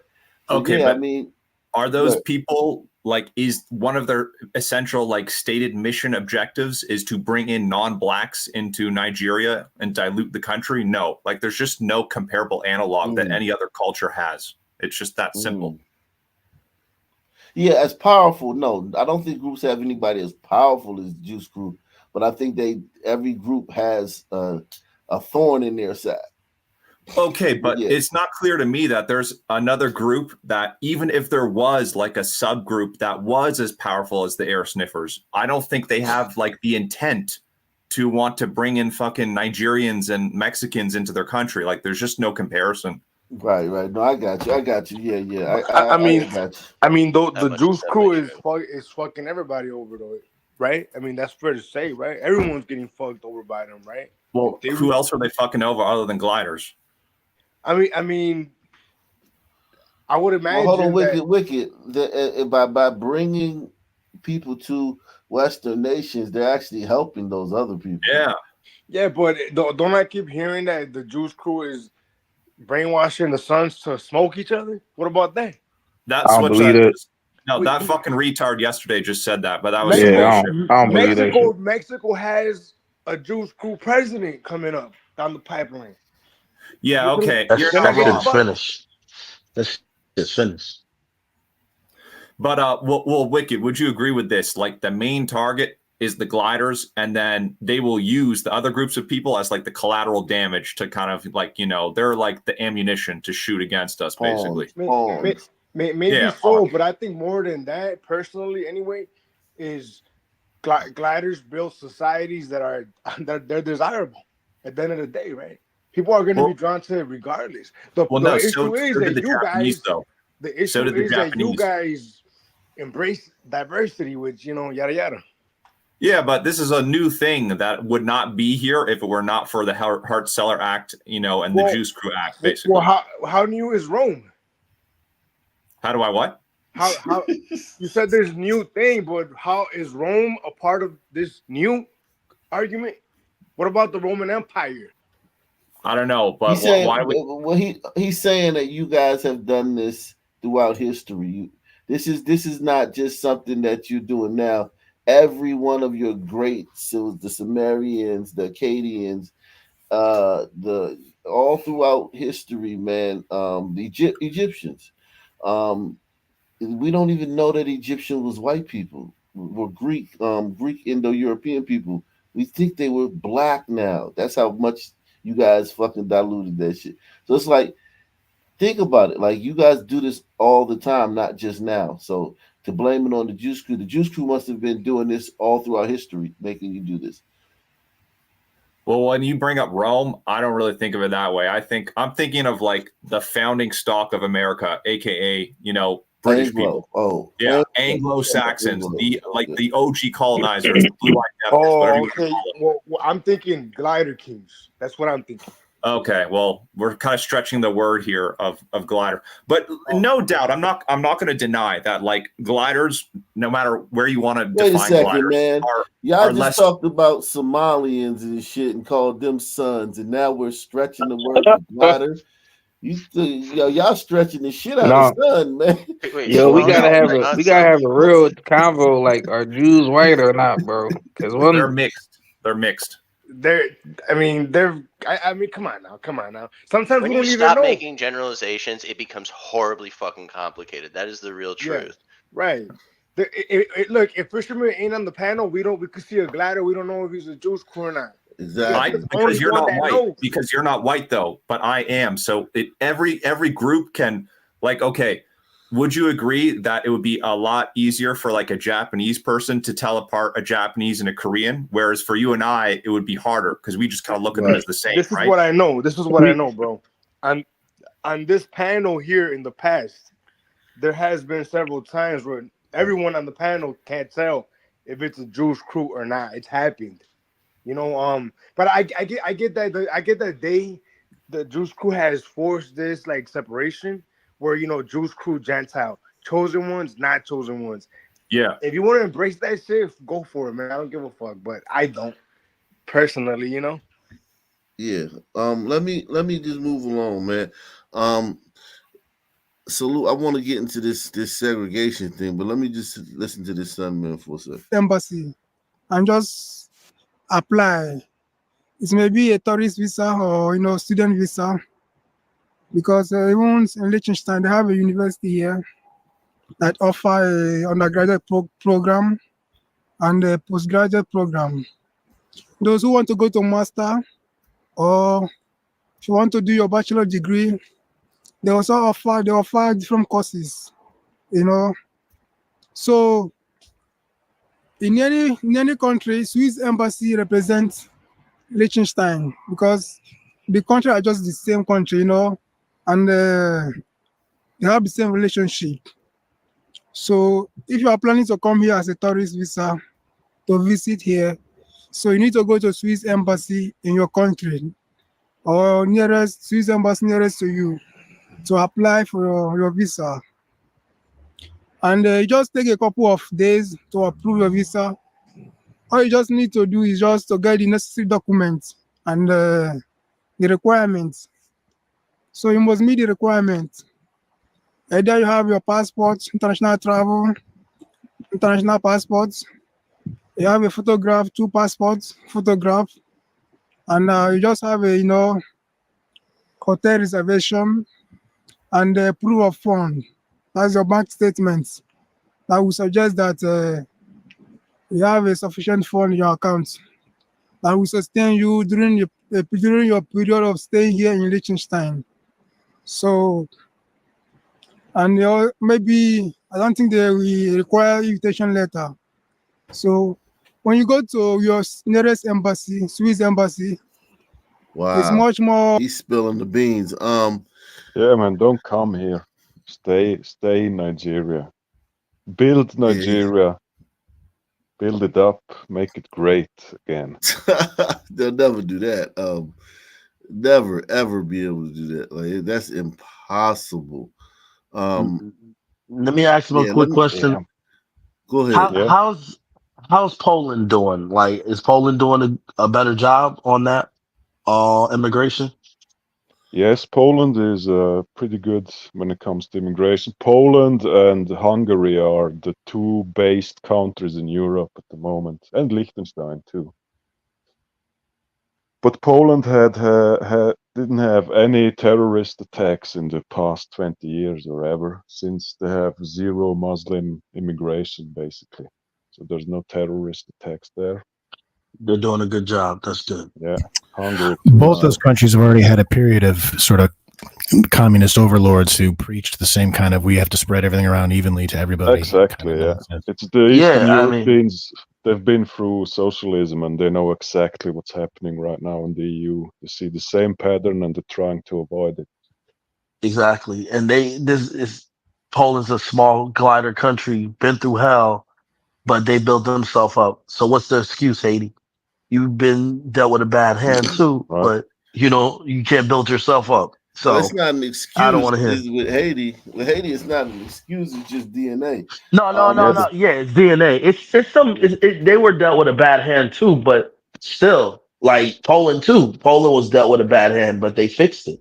Haiti, Poland's next to Russia. That's the worst hand. That's what I'm saying. That's what I'm saying, and they still fixed it. And so I don't want to hear the excuse.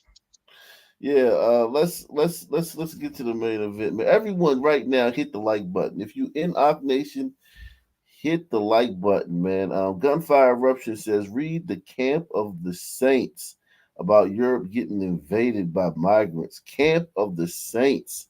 We'll have to look that up, man. Thank you for that, man. Salute the boy Kachina.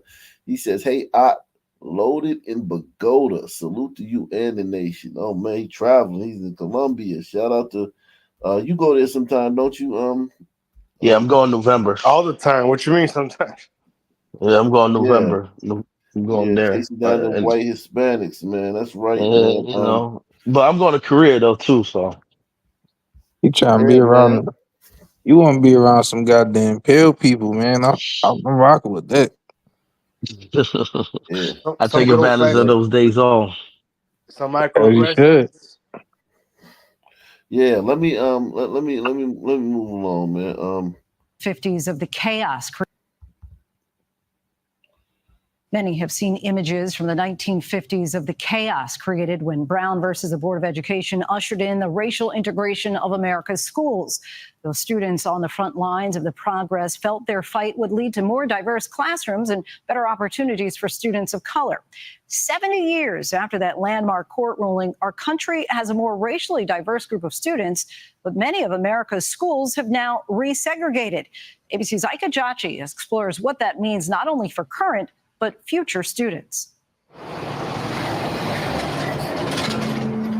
Just like millions of other high school students, Ava Pittman starts her journey to class taking the bus. But that's where the similarities end. You see, this daily trip starts long before first period, just after dawn breaks. I used to live in Forest Hill, so it was like a 15-minute walk. But now it is probably an hour and 30 minutes on the bus. Every morning, Ava makes the 14-mile, hour-and-a-half journey through Queens from Far Rockaway to Elmhurst,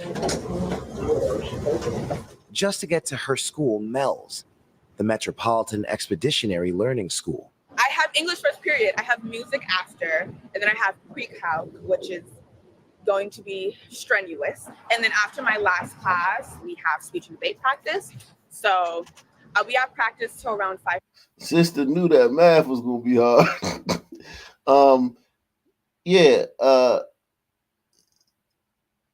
This is you important blacks into these schools because these schools have quotas too. A lot of these schools have diversity quotas, so they important blacks into these schools from black neighbors. She's probably one of the best students in her little black area, and they poaching them and bringing them to these schools, which makes their schools even worse. Makes the black schools even worse. School. I have English first period, I have music after, and then I have pre-calc, which is going to be strenuous. And then after my last class, we have speech and debate practice. So we have practice till around 5:15, and I probably won't be home Sisters in until speech around and like debate. 6:37, depending on how long I have to wait for the bus, the delays. Hopefully anytime before 7 I'll be happy with. And then I have to do homework, shower, eat, go to bed. What are the schools like around your neighborhood in Far Rockaway compared to the schools around Mel's in Elmhurst? Schools in certain places like Far Rockaway, the resources are minimal. It's just the quality of education, it's different. I do a lot of things that are like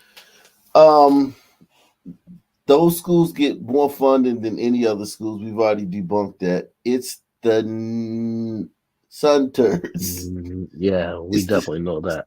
It's the Sun Turds. And she can't say that. And listen, she might not know that because she might have been educated with all these big, I guess Juice Crew words. The Juice Crew told her all these big words to like describe what the effect that sons have on a school or area.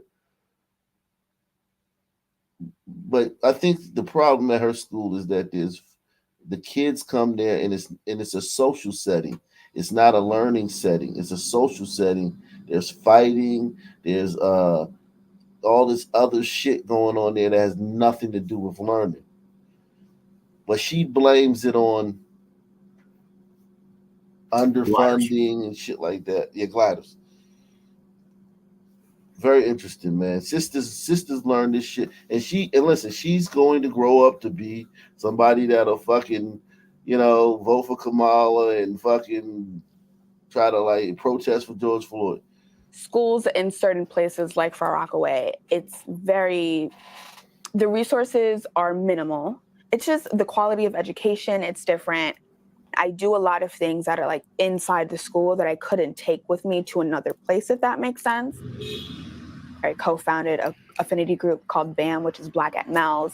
I'm also part of Education Student Advisory Council. My speech and debate team. She started a group called Black at Mel's. So she's already, separated herself and divided. They already have their own black group. That's what these niggas do. They go wherever they go, they gotta have their own black shit. And then, but they're the main ones. Like, man, I don't feel like I'm a part of the institution, and I feel like I can't embrace who I am and all that bullshit. It's Yeah, they fucking should stupid. build a university in her neighborhood so she doesn't have to travel 90 minutes. That's what she wants. Let me say this, though. I don't really disagree with that, to be honest, because people of different groups should advocate for their different groups. The problem isn't the advocation. The problem is the multiracial state in the first place, which is completely illegitimate. My thing is, they go to these PWIs and do this shit. It's like, nigga, why don't you go to a HBCU if you want to be super blacked out of your mind? Yeah, they're basically traveling to the PWIs for no other reason other than fucking bullshit, to start bullshit. Yep. Well, also to be in a safe environment. Like, this is not a hood rat. True. Like, the type of the way the girls that go to her probably school that she would probably normally go to in her community, the girls there are probably, they're probably she seems to be focused on pre-calc and speech and all this different stuff at school. The girls at her school are going to be focused on somebody says something, what this girl looking at. Ooh, she wore your dress you wore the other day. They worried about that type of stuff at school. Oh, he cute. I wonder if he still go with so and so. I heard so and so talking to your boyfriend. You know what I'm saying? They worry about who got the biggest dick and all that shit. Yeah. Do you see his print? Oh my God, girl. Like, it's like that type of stuff that they're talking about. And she seems like a girl that would probably be out of place in that. You know what I'm saying? And she needs to be around white people. Yeah. team is the most diverse in our league. One of the There's good a lot of ones, I Latino think they used people to in my say. school, and then Black, and then white, and then Asian. Got a big old butt too. The Oh opportunities shit! Wait, available what? to Ava Oh, are I never. Oh, geographically that's her right unique, there. but just to receive it, most of her Okay. day is taken up by her commute. It's kind of thick, man. Schools in the U.S. remain deeply divided along racial, ethnic, and economic lines, even as studies show that the K through 12 public school population is becoming more diverse. My elementary school, when I moved to Forest Hills, was very white, and it was like me and I think 3 or 4 other Black kids, and like I struggled with finding people that looked like me and like resonating with what was being taught to me, especially because there were no Black teachers. Take me to a world where Ava never left and always went to school around home. What do you think her school experience would have been like that way? Honestly, I think she's become a stronger advocate because she got to see the other side from very young. Wow, that's deep. So by Holy shit! sending her away from her fucking ghetto into the white side of town, it's made her more woke because Can't she, avoid this shit, man. white people have all this cool stuff and we don't got shit back where we're from. Even though you have everything, you just degrade it and turn it into shit. But we don't, our shit don't look like theirs. So I need to be an activist and advocate for my people more. Yikes.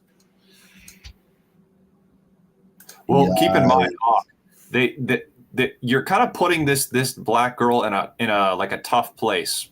Like, if she goes to the PWI, she either has to drum up the wokeness and blame gliders for everything, or she has to admit genetic inferiority. It's kind of one or the other. Shit, bro, He's definitely there's not so many. admitting that. Nobody admits the genetic inferiority shit. They could just. It's 1,000 different excuses you can make. Devon, And I'm in in the school. They son's look at me defense, crazy. you can't really expect a son or any group of people for that matter to admit genetic inferiority, even if it's true. You just not a reasonable expectation. You don't think groups admit genetic inferiority? They do. I mean, I think gliders look do at it. sports. Look at sports. They Yeah, admit what? everybody. Yeah, people. It's just this thing is. I think it's just certain aspects of racial hierarchies that people aren't encouraged or actively discouraged to talk about. I think that's probably one of the main things why we can't even discuss shit like race and IQ differences. All right, well, let me put it this way. Like, okay, yeah, you're actually probably right. Like, yeah, people behind closed doors will admit genetic inferiority, fine. But you just can't expect sons to say that out loud, because if you do, then that's basically saying all of their problems are their own fucking fault. Well, it's taboo to talk about racial differences when you're talking about intelligence. Yeah, that's what I'm saying. Just All other shit. People admit all types of differences between the races. Oh yeah, Besides IQ. yeah. Besides Obviously, IQ. no. I was talking about just strictly intelligence. Oh the one that yeah. actually matters. Okay, yeah. So yeah. Resonating with what was being taught to me, especially because there were no Black teachers. Take me to a world where Ava never left and always went to school around home. What do you think her school experience would have been like in that world? Honestly, I think she's become a stronger advocate because she got to see the other side from a very young age. You know, we talked about Black history. We talked about the importance of her identity and how she operates in spaces, but she got to see that everyone doesn't have that.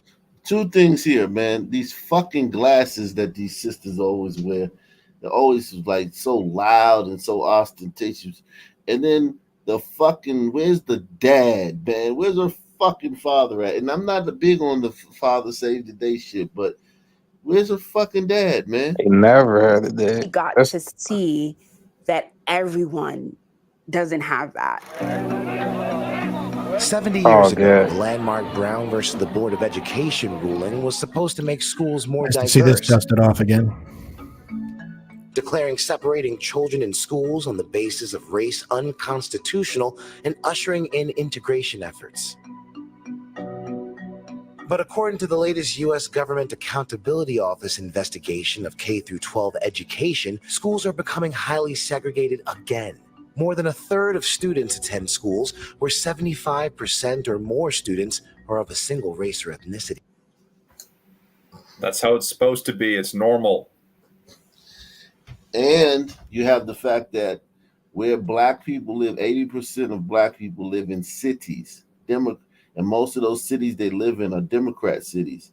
And guess who lives in Democrat cities with black people? White liberals. And so this segregation, if you just really just take 2 steps, it's white liberals segregating themselves from sun turds. Because there's not a lot of fucking conservatives in fucking Austin, in Portland, in Seattle, in DC, in San Francisco, in New York. There's not a bunch of fucking white conservatives, man. These are fucking liberals that are fucking saying, look, we don't want our kids going to school with these apes. Press 1.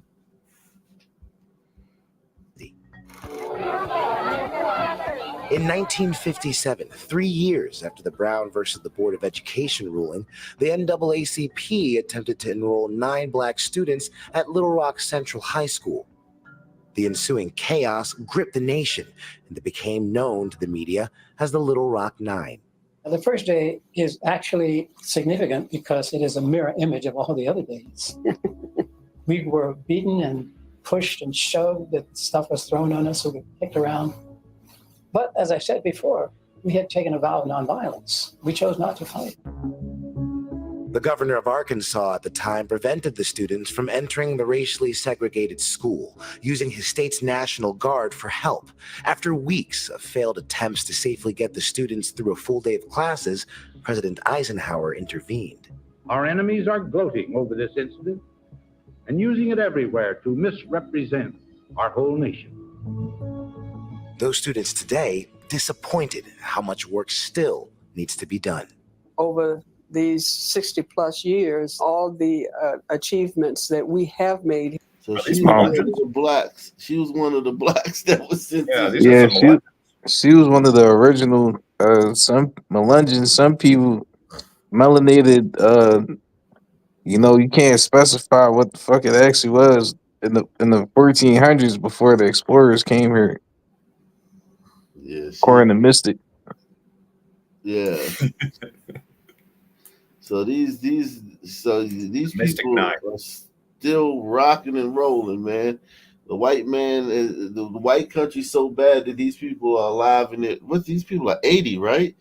If that happened in the fucking 50s and they were already in high school, these people are 80, right? They look good, right? No, they look super good to be old as hell like that. And Here, happy this too. country Look at those is faces. now being taken away from us.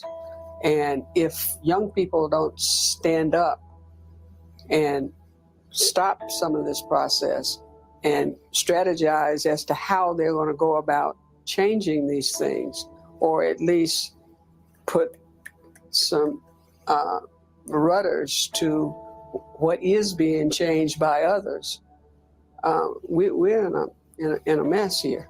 When you look at American history, what you will find is a consistent So I think that's her right there. willingness to support segregated society.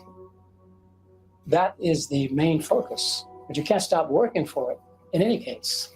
You have to Man, be they fully all aware. alive? Yo, that's crazy. Yo, especially for what a sons. Sons die terrible early. country. Yeah, definitely. Yeah, what a terrible country, man. With all these every last one, 3. No, yeah, all of them are alive. Wow, what a terrible country, man. A horrible. Lot is a terrible people. We And if you had failed, a white country that was the demographic makeup of this rogues gallery right here, it would be Haiti. You hear how they said, so much progress has been made, but we're still not done. you know, we haven't reached that perfect goal that none of us can fucking even Yeah, tell perfect. you it is. Yeah, like what's the goal, man? The But here's fuck? the thing: they expect perfection out of gliders. They think that perfection can be reached with gliders. They believe in them. Well, I think the expected goal is like total white displacement and erasure, while also simultaneously like kick out all of the whites, but somehow still keep the white man society up and going it to the same standard. That's the goal. Impossible. Impossible, right? But unless you have superhuman powers, how are you going to change it? Unfortunately, we have come away from our commitment to the spirit of Brown. Schools have been resegregating rapidly since the 1980s. So let's think about designing for diversity. Saba Burita co-founded Brown's Promise alongside Ari Amerikaner. It's an initiative working to combat racial segregation and honor the legacy of the Little Rock 9 students. Why are our schools still segregated today? It's a multi-faceted, big question. I think it is largely because people like you would never send your kids to the fucking school where the black kids go to, even if it was across the street from your fucking house. You take a fucking second and third job and you'd forego your fucking vacation and you'd fucking take a hardship on your 401k to fucking send your kid to private school so they wouldn't have to go to school with little fucking orangutans. Wicked, is that a white woman or a juice crew in your mind? This one right here, I would. Are they all the same? I would say Juice Crew. What does she consider herself? I don't know. What do you think? Juice crew. Okay, so you can tell too then. So you think it's Juice Crew? I can't tell. Well, but there What's are her times name? when you cannot tell, Glider King. No Ari. doubt. Oh yeah, Ari. That's that Ari. Ari is kind of like, it sounds like a Jew. I knew some Jewish people named Ari, but they were guys and it was spelled with an I. If you gotta go off the name, like, come on, dog. They changed their names too. I could tell by her facial structure. Okay. The name is often used confirmation. Expand upon that. What do you mean by that? The Schnauzer. Yeah, the Schnauzer. Is that what you're going off of? Yeah, and also just like it's just kind of like intuition. It's like what's the difference sometimes between with the like eyes. soft? What's the difference between soft and hardcore porn? You just kind of know once you see it. It's just kind of your intuition. So do gliders not have schnauzers? Now, of course, some of us do. Okay, but then what are you saying? Okay, well, the main premise here is that basically, if you're within the group, it's easier to tell apart versus people that are outside of the group. Does that make sense? Maybe So- so, but nonetheless, the examples that you gave me, you kind of sound like Mystic a little bit. Like you were not necessarily clear when I asked you a specific question, but that's okay, brother. You're the man. Sorry, what was the question? Repeat it. What are you going off of when you said that you could tell the difference from her? Oh, okay, yeah, okay. The schnauzer, that's one of it. Kind of the eyes as well, how close they are to the nose, like yeah, and the forehead too, the hairline. So they got Sometimes it's the chin. They got like a receding hairline. Like what you mean by That too, Occasionally and it's the also for the air sniffer men, like the hairline, it balds differently. It's a more Middle Eastern balding pattern than what white folk get. We get a more like Christopher Nolan. Christopher Nolan, he has like the pattern where it doesn't thin in the front yet, but on the sides, that's what like white people get. But for Juice Crew, they get more of like the Dr. Phil. Okay. Will you at least say Jews look like gliders? Like they can look damn near indistinguishable. No doubt, but that's like it's kind of okay. It's kind of like Wicked. Like Wicked, are Mexicans fully Indian? No, there's an overlap between Indians and But- colonizers. So it's the That's same kind thing. of that's kind of different, though, isn't it? That feels different. How's it different? I mean, it's obvious the difference between the pre-hombritos and the hombritos, right? And we understand why the difference is there, right? But it's Right. very Okay, obvious. and then for the Juice Crew, there's definitely more overlap. I'm not denying that, but I'm telling you, like it's really not that hard to distinguish, especially when you put the name on top of it, and when you put in like the position that this lady is in right now, where she's talking about fucking desegregating schools and bringing in immigrants. I'll give you that. I'll give you the talking points, but they do change their names also, right? They're known to Usually do the that. giveaway though is when you see them rubbing their hands together greedily at the sight of a counting coupon. coins, clinch into their pennies or what? Yeah. Salute. Let me salute the Ray Boy. He says, "What up? Shout out to the European glider for standing up. Yeah, salute to him, man. God damn. Standing up the sons. He would make his All those ancestors proud. When is America? When is the American glider going to stand up? Obviously, I think the American glider can't stand up unless the Juice Crew allows them to, according to these guys. I mean, oh man. The salute. Let me Hey, all the people in Liechtenstein should take the 5 franc challenge. You know. Yeah. Salute. Support the channel, guys. I mean, you don't learn this stuff anywhere else, man. It's the only channel for intellectuals, man. For learned people, man. It's like the only channel where they talk about stuff like this. I mean, you could go to other channels and talk about this stuff, but it'd just be 10 mystic Phillies talk about shit that they can easily Google in 2 seconds. Right. But Whole panel of hours Melungeons about it screaming and at shit. each other. Yeah. Shout out to Mystic Philly in the chat, bro. I Shout see you. out to Mr. Philly in the building, man. Mr. Philly in the building, man. I mean, people don't. I don't think people. I mean, the gravity of what you just said. Think about that. That's important. What you just said. Where else can you go to get this, man? I mean, I want to know. Nowhere. Nowhere. On YouTube, I don't know, man. I don't know. But I've been asking for a while, but me too. I mean, there's one channel I know at least. It's called I Hypocrite. He's a good one. What is it? He's a glider, of course. But is he in America? Is he in Yeah, he's a Canadian that moved to the US. I Hypocrite? How do you spell it? I Hypocrite. How the fuck you spell hypocrite? Like the letter I or HYPO crit? Yes, HYPOCRITE. So does he have panels as well? Are they like discussing it, or is he just? He has a call-in show every day. It's called the Daily Cope, and he had, maybe you saw one of his. I mean, his most popular show is called "You Can't Stop Progress." It's amazing. You should watch it. It's really good. What is that? Is it similar to Ignation? No, the You Can Stop Progress is just a bunch of clips of the new global homo world and the madness, but watch it on Rumble because it's uncensored there. It's really good. It's been going on for years and it's really well made. The closest thing I could think of to this is honestly Twitter, but here we like dissect it. You know what I mean? Mm-hmm. Twitter's like raw and unfiltered, but I can't think of anything else, man. I want to know though. Tell me. Yeah, let's move along though. Let's see what else is going on. Let's move on. How are you going to change it? Unfortunately, we have come away from our commitment to the spirit of Brown.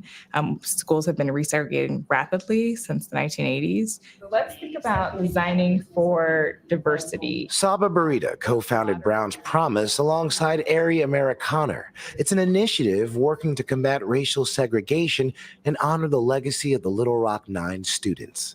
Why are our schools still segregated today? It's multi-faceted, big question. I think it is largely because we don't talk about it. We can't and we won't fix what we don't talk about and recognize. Following the landmark Brown versus the board decision, students started getting bused into schools from different neighborhoods to promote integration. But much of that stopped. Starting in 1980, costly busing orders began to expire. And with a history of housing discrimination leading many neighborhoods to be segregated by race, for millions of students, going to the public school closest to your home means it won't be racially diverse.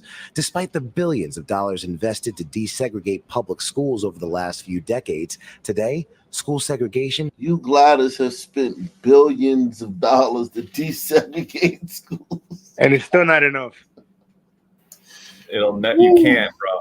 It's DNA. The money pit, right, Ike? Yo, you just took $1 billion and threw it in the Atlantic Ocean. Discrimination leading many neighborhoods to be segregated by race. For millions of students, going to the public school closest to your home means it won't be racially diverse. Despite the billions of dollars invested to desegregate public schools over the last few decades, today, school segregation is back at the same level it was in the 1960s. So basically, like we said, you took billions of dollars, because he said billions with S, and threw it into the fucking South Pacific Ocean.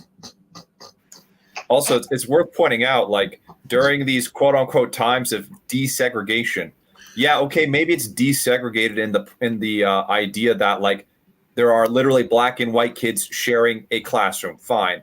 But once the recess bell rings, they all go into their little groups. Like, there was never a process of desegregation. This never happened. Yeah, the white kids are going home after school. The black kids are hanging around, like, getting into mischief and shit. Yeah, this is this is sad, man. This is really, really, really fucking sad, man. School segregation is persistent and it plagues us across the country and across the years, unfortunately. I wish I could say there was a place that had solved it. According to data collected by the Department of Education, between 2022 and 2023, amongst 100,000 public schools across the country, about 83% of Black public school students and 82% of Latino students attended a majority non-white school. At the same time, 75% of white public school students were enrolled in a majority white school. We talk a lot about the importance of school integration to the health of our democracy. Students who continually are growing up in segregated environments are not interacting with people from different backgrounds. So when they get into higher ed or they get into their careers, and they've never worked with someone who was from a different race or a different socioeconomic background, that causes friction. That's such a great point. At a recent conference in Baltimore, Saba and Ari met with education leaders to discuss solutions. Educators are making a major nothing but Mostly women. chicks. Look at this. Look at this shit. Yeah, that's the problem. Fat chicks too. Fat women, fucking white, bunch of fat white Women who women. probably met don't with have kids. education leaders to discuss solutions. Look at this shit. Like, yo, it's literally all women. Look. Ari met with education leaders. All big backs. A lot of them don't have kids, and that's a big problem, I think, in the teaching world. But they got a son man, though. You know that. They got a son Yeah, man. it's a son. Yeah, these two big back glider queens right here. It's a sun man. It's a Whiteback sun. dirt dolphin. Yeah, it's a sun man digging them guts out. That's a green card right there. We need a lot of baby oil for this one. Yeah, you're gonna have to get an industrial sized bottle of Jimmy Diddy's contact stat. The fat family size. Jeez. You're gonna have to get the Diddy bulk the Diddy promo code. The economy size bottle signed by P. Diddy. Yikes. Jeez. Leaders to discuss solutions. Educators are making a major push toward public magnet schools, in particular, which offer specialized courses and programs designed to attract a more diverse student body. They offer theme programming that you can't get in other schools, and students and families find that valuable. And what they in particular find important is the opportunity to go to a school that's integrated, where students can learn alongside students from different racial, ethnic, socioeconomic backgrounds, and they engage in a pluralistic society in a way that they wouldn't otherwise be prepared to do if they were in a traditional public school. Can't we just let them Ava, enjoy even at a childhood? young age, is also fighting for diversity and, most importantly, integration in public schools. She's a youth advocacy director at Integrate NYC, a youth-led organization aimed at creating equity in New York City schools. Power to the youth, yeah. Integrate NYC is currently in a legal battle with New York State. According to the Civil Rights Project, New York is one of the most diverse states in the nation, yet at the same time, one of the most segregated. In the lawsuit against the state, Integrate NYC claims the sorting and admission process in New York City schools forces students of color to be channeled into the most overcrowded and under-resourced schools across the city. The New York City Department of Education sent us a statement saying, in part, we agree with the plaintiffs that achieving those educational goals is made harder by the complex system of biases, inequities deeply rooted in this country's history, culture, and institutions, a system that we also want to change. But this lawsuit is not the answer. We are prepared to defend against these claims. So they're suing the fucking state of New York because white liberals don't want to send their kids to school with fucking mini orangutans. That's a lot of words to say. I'm not racist. Well, I mean, it's a racial jungle. Come on now. I'm telling you, man. Court. Ava is even taking her fight from the streets of New York City to the halls of Washington, D.C. So she's already doing activism. So this is her purpose in life. She had the good fortune to go to a mostly white school, and you can tell because of the way she talks and carries herself that it had an effect on her. But this is her reaction to it, is to try to undo whatever opportunity she got from that. Stir up trouble, and kind of like everybody tell everybody she meets that white people are doing some crooked business. Yeah, but the weird thing is when they say they want diversity, what they really mean is they want to be close to white people because they know deep inside that if they're being taught by white people, their education is going to be better, right? They're going to be safer in the white school, yeah, it's going to be safer. The classroom, the classroom is going to be quiet. Yeah, the teachers, quiet. Yeah. The other kids are going to be doing work, so you can actually find somebody in her black school. There's nobody that she can say, "Hey, girl, let's go have a study hall. Let's go." Right, but what's the price for this? For this so-called diversity is that safety. The white students, they're gonna, their education is gonna go down because they will have to adapt the curriculum. I mean, there's a certain amount that it can sustain until it tips over to. Yeah, but the percentage is really low. If it's 20 students in a class, you can't have more. You can't have more than 5 POCs in a classroom. Well, Gladys, that'll be the least of their problems, bro. That'll be the least. You get more than 5, bro. they start eating the class pets. I'd say it takes 3. When I went to middle school, there was 30 of us in a class. If there's like 2 or 3 sons, it's done.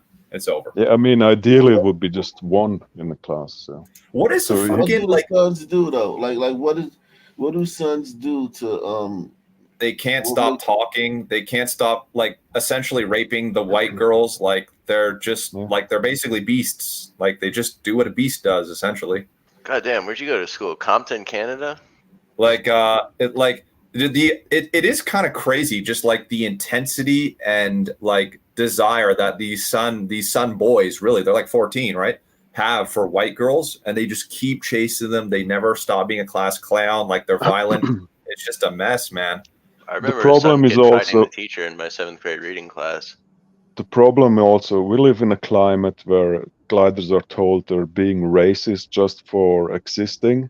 And if you have only 1 son in the classroom, all the other glider kids, they're going to hold back, and not live their culture, not be themselves. And they're always on their toes, right? So even that just creates this aura of interesting point. Fear. You have to be fearful around them because anything you do could be interpreted as racist.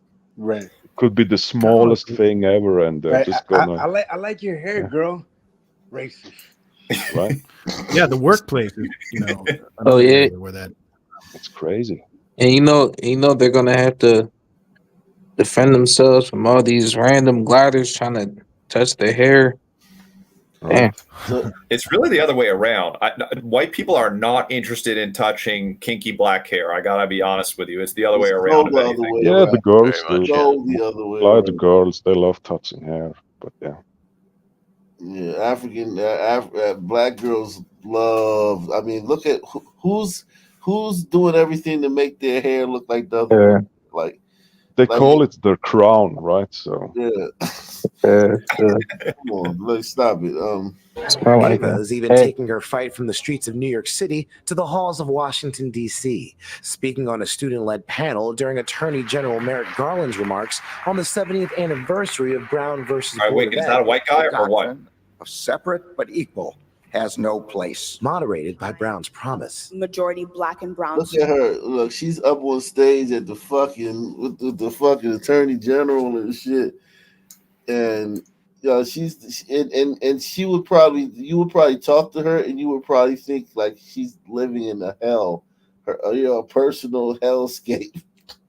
If she just described her life, if you didn't know her, like if you had never seen this and you just like you know what I'm saying, like struck up a conversation with her, you probably think she was living in a straight up like goddamn dystopian hellscape. But this is her life, man. It's very good, man. Very good life she's living, man. Shout out to schools Merrick, will Merrick Garland. lack resources. They won't have AP classes. They won't have sports teams. Yeah, but here's the thing, Educators sis. and Them niggas ain't taking no AP courses, man. Stop it. Especially not in anything STEM related. And they do have them. There's just no fucking demand for them. Stop it. Stop this thing that blacks are clamoring at Martin Luther King Jr. High School, Booker T. Washington High School. Blacks are like, you know what, man? This place is great, but it you know what would make it better, man? AP fucking biology, man. Wicked, what is this? Run this guy's genealogy for me, Wicked. What is this? This one here, I'm gonna say Juice Crew. Oh, how did you know? Is there any particular tells from his face you can tell? The schnoz? Is it the schnoz? I'd say the fucking everything, to be honest. The facial features put together. I was gonna say his skin tone, That too. Yeah. But like I'll admit, like the chick before, she's a more glider type, no doubt. This guy is a more, half and half, kind of like you and the Indian type of thing, right? Like more half and half mixture. I don't see it. I mean, like you said, maybe you see something I don't, but he looks like a glider. Yeah, definitely. He looks like a glider. His family changed the name from Garfinkel to Garland. That's what I'm saying. They changed their name. Bro, that schnoz and the distance between the eyes are like that. No, that's not a glider, or at least not a full glider. Moderated by Brown's promise. Majority black and brown schools will lack resources. They won't have AP classes. They won't have sports teams.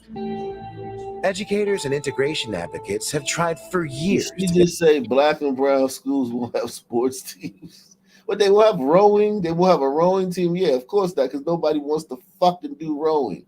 They probably won't have an archery team either. They won't have a lacrosse team. They won't have a fucking badminton team. But they'll definitely have the sports that fucking Sunturns love to play. What's she talking about?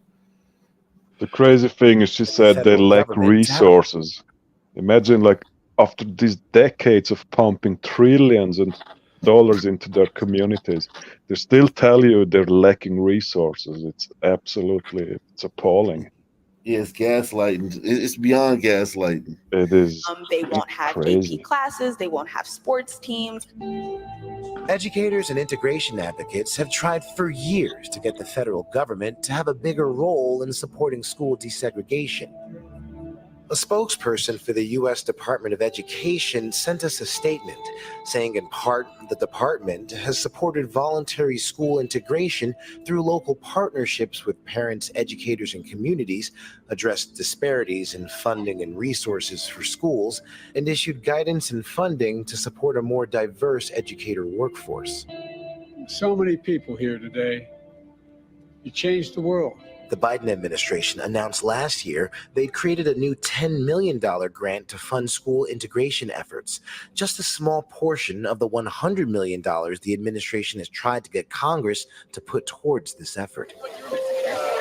Unless something is done to improve school integration, Ava, like thousands of other students across the country, will have to keep fighting for their education and the opportunities that come with it. how do you fix this here in New York City? Can you, and what does that actually look like? Young people are the only people in New York City, like high schools, public schools. So we need to listen to our demands because they're very important. And we shape the future. Yeah, kids usually have it all figured out. Examining another aspect of education. Our thanks to Ike Kajachi for that. Yeah, she look like Kamala, bro. with an It's just. What's that? She like Kamala Harris in her prime before Montel. Kamala Harris.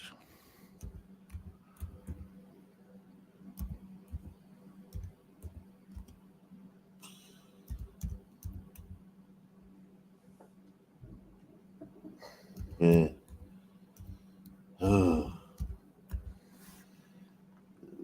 It's just so the gaslight, man. The fact that you gliders like literally like eat that shit. You know, Insane. it's crazy to think, that there's like no light at the end of the tunnel yet. Like we're not close to the. I mean, am I wrong? We're nowhere near the. What could change? There's nothing that can change. Like we're like not even halfway through. I don't think. Money isn't going to fix this problem. You know what was it recently in Baltimore? They like not one kid in all the school district had met him. You know, and they're spending whatever the number is, $40,000 per student per year to produce that. And none of them were proficient in like math or reading. None of them were great. No. To have a whole school, like to have basically, I think it was 13 high schools where you didn't have one. I mean, not one. You listen, man. You should be able to go A, B, C, D down to multiple choice on one of them standardized tests and accidentally get proficient. They didn't even get a. None of them got lucky. Like, God, man. You know, they didn't do well on the tests because they were up all night studying for their AP exams. Yeah, with their dads. Yeah, exactly. It's like yo, that should be something that just stops people in their tracks. It says, yo, what? I mean, they'll probably just say, you know, there's no dads in the home. Black women are, you know, black women the reason these niggas retarded. Something like that. And it really is gliders paying for all this. They make up the tax base that supports all this crap. Yeah, that's one of the lesser talked about things when these niggas are always complaining about shit. It's like, nigga, y'all don't put in, y'all not even really putting in on this shit. Niggas are a net negative on the tax base to the tunes of billions of dollars every year. And they still don't tip. It's crazy. Yeah, all this free shit get to just drain glider pockets decade after decade and still complain that nothing's being. They say that these niggas not even trying to help black people out. They're gaslighting, bro. Bro, I keep telling y'all, A stop. nefarious parasite. Just stop. Niggas can lie, man. We gotta stop acting like niggas can't lie about shit. These niggas are lying to your face. Yeah, saying the part about AP wanting AP courses. Why would you want if you can't even be proficient at just rudimentary mathematics? Why the fuck would you want AP course? If you think about it's just marketing. If they said, yeah, but no, if you said, okay, we had 2 students at each of these high schools that was proficient, then you could at least say, hey man, those 2 kids could do AP. When you have none, and you talk about, well, the white people have AP courses and we don't. Like, come on, man. But that to a glider sounds like, oh, what a grave injustice. Here's more money. Yeah, definitely. They don't understand that the AP course would be, you know, a cavern, an empty room in that school.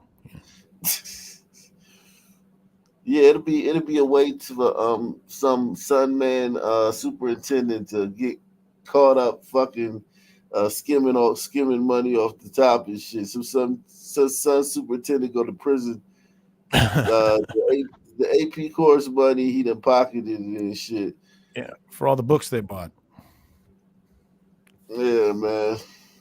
Wow.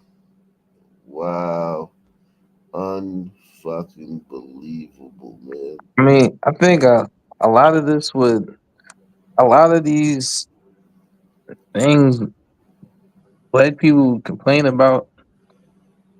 I think we could alleviate a lot of this if we just say, damn, if we just ponder for one moment, yo, what if niggas are retarded? Like Maybe just it's not ponder. everybody else. Maybe it's Yeah, us. maybe we just retarded. Like that explains way more than this big ass conspiracy. It's like when you're disconnected from the internet. You think, is it maybe that my cord is disconnected, or that everybody else in the world also is not able to connect to the internet? What do you think is more likely? It's usually Yeah, and I want to come to school. I mean, I don't want to stay home. Why not? Because I want to finish and get it over with. I don't want to let them mess up our senior year. I know what. So who messed it up? Everybody. These people that are doing all this. The boycott? Yeah. Boycotters? Got one more year, so why not go? Get it over with. Ain't no use let them mess up the senior year. I think that's what This is Charlotte school when they desegregated schools in Charlotte in the early 70s. Salute to Sammy the Bull, man. He said these sons suffer survivor guilt, sending $5 cash out. Salute to you, man. Bug off says, for that Dutch looking chick that everyone thinks is Juice Crew, look up Anna Kendrick and then look up her ancestry. Okay, Anna Kendrick, man. Okay. Do your own research. Boy Kachina, smack that like it's Shakira's mic. Yeah, man. Hit the like button, support the channel via PayPal, Cash App, and Super Chat. Yeah. Why not Come just down to the tell Library us? of Congress and read about it. Yeah, like what's up with this whole, you're gonna have to find out yourself. Just tell us, bro. Damn. might happen. If they boycott, that's what's gonna happen. White school boycotts in the South this small have generally been long on talk and short on performance. There's more performance here, but school officials still pronounce themselves well pleased by the orderly turnout of black and white students. Foster Davis, CBS News, Charlotte, North Carolina.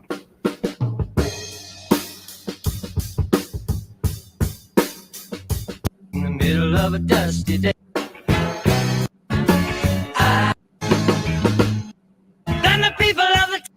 That is what the court is being asked to decide. The issue is cross-busing to achieve racial balance, but the legal question is reasonableness. That is what the court is being asked to decide. Whether these buses shall be the means to establish a 70-30 white-to-black ratio in every school in Charlotte and Mecklenburg County. Think about that, man. I mean, if your state or country or whatever cannot guarantee you the ability or the right to self-association, that's an illegitimate state. That's how I see it. Yeah, they had to do all this shit. Yeah, this state's got to go, man. It's just not. It's not it. Imagine being forced to have to go to lunch and be in a classroom with these goddamn apes. Dude, and the ratio is 7-3. What the fuck? They're really pounding on you there with that 7-3 ratio. Yeah, I know. I can't imagine being a father. I mean, at least me, being a father and then having this thrown on us. I can't even imagine how overwhelming that would be. I'd be so fucking angry, That one blonde girl will be prey. Like, I've seen it with my own eyes. Like, it's just if you're a good father, you're obligated to protect your daughters from being sexually assaulted and raped by son men. Well, look at Howard Stern said. Howard Stern talked about it, how when he was going to his son's school, they were beating his ass every day. Yeah, man.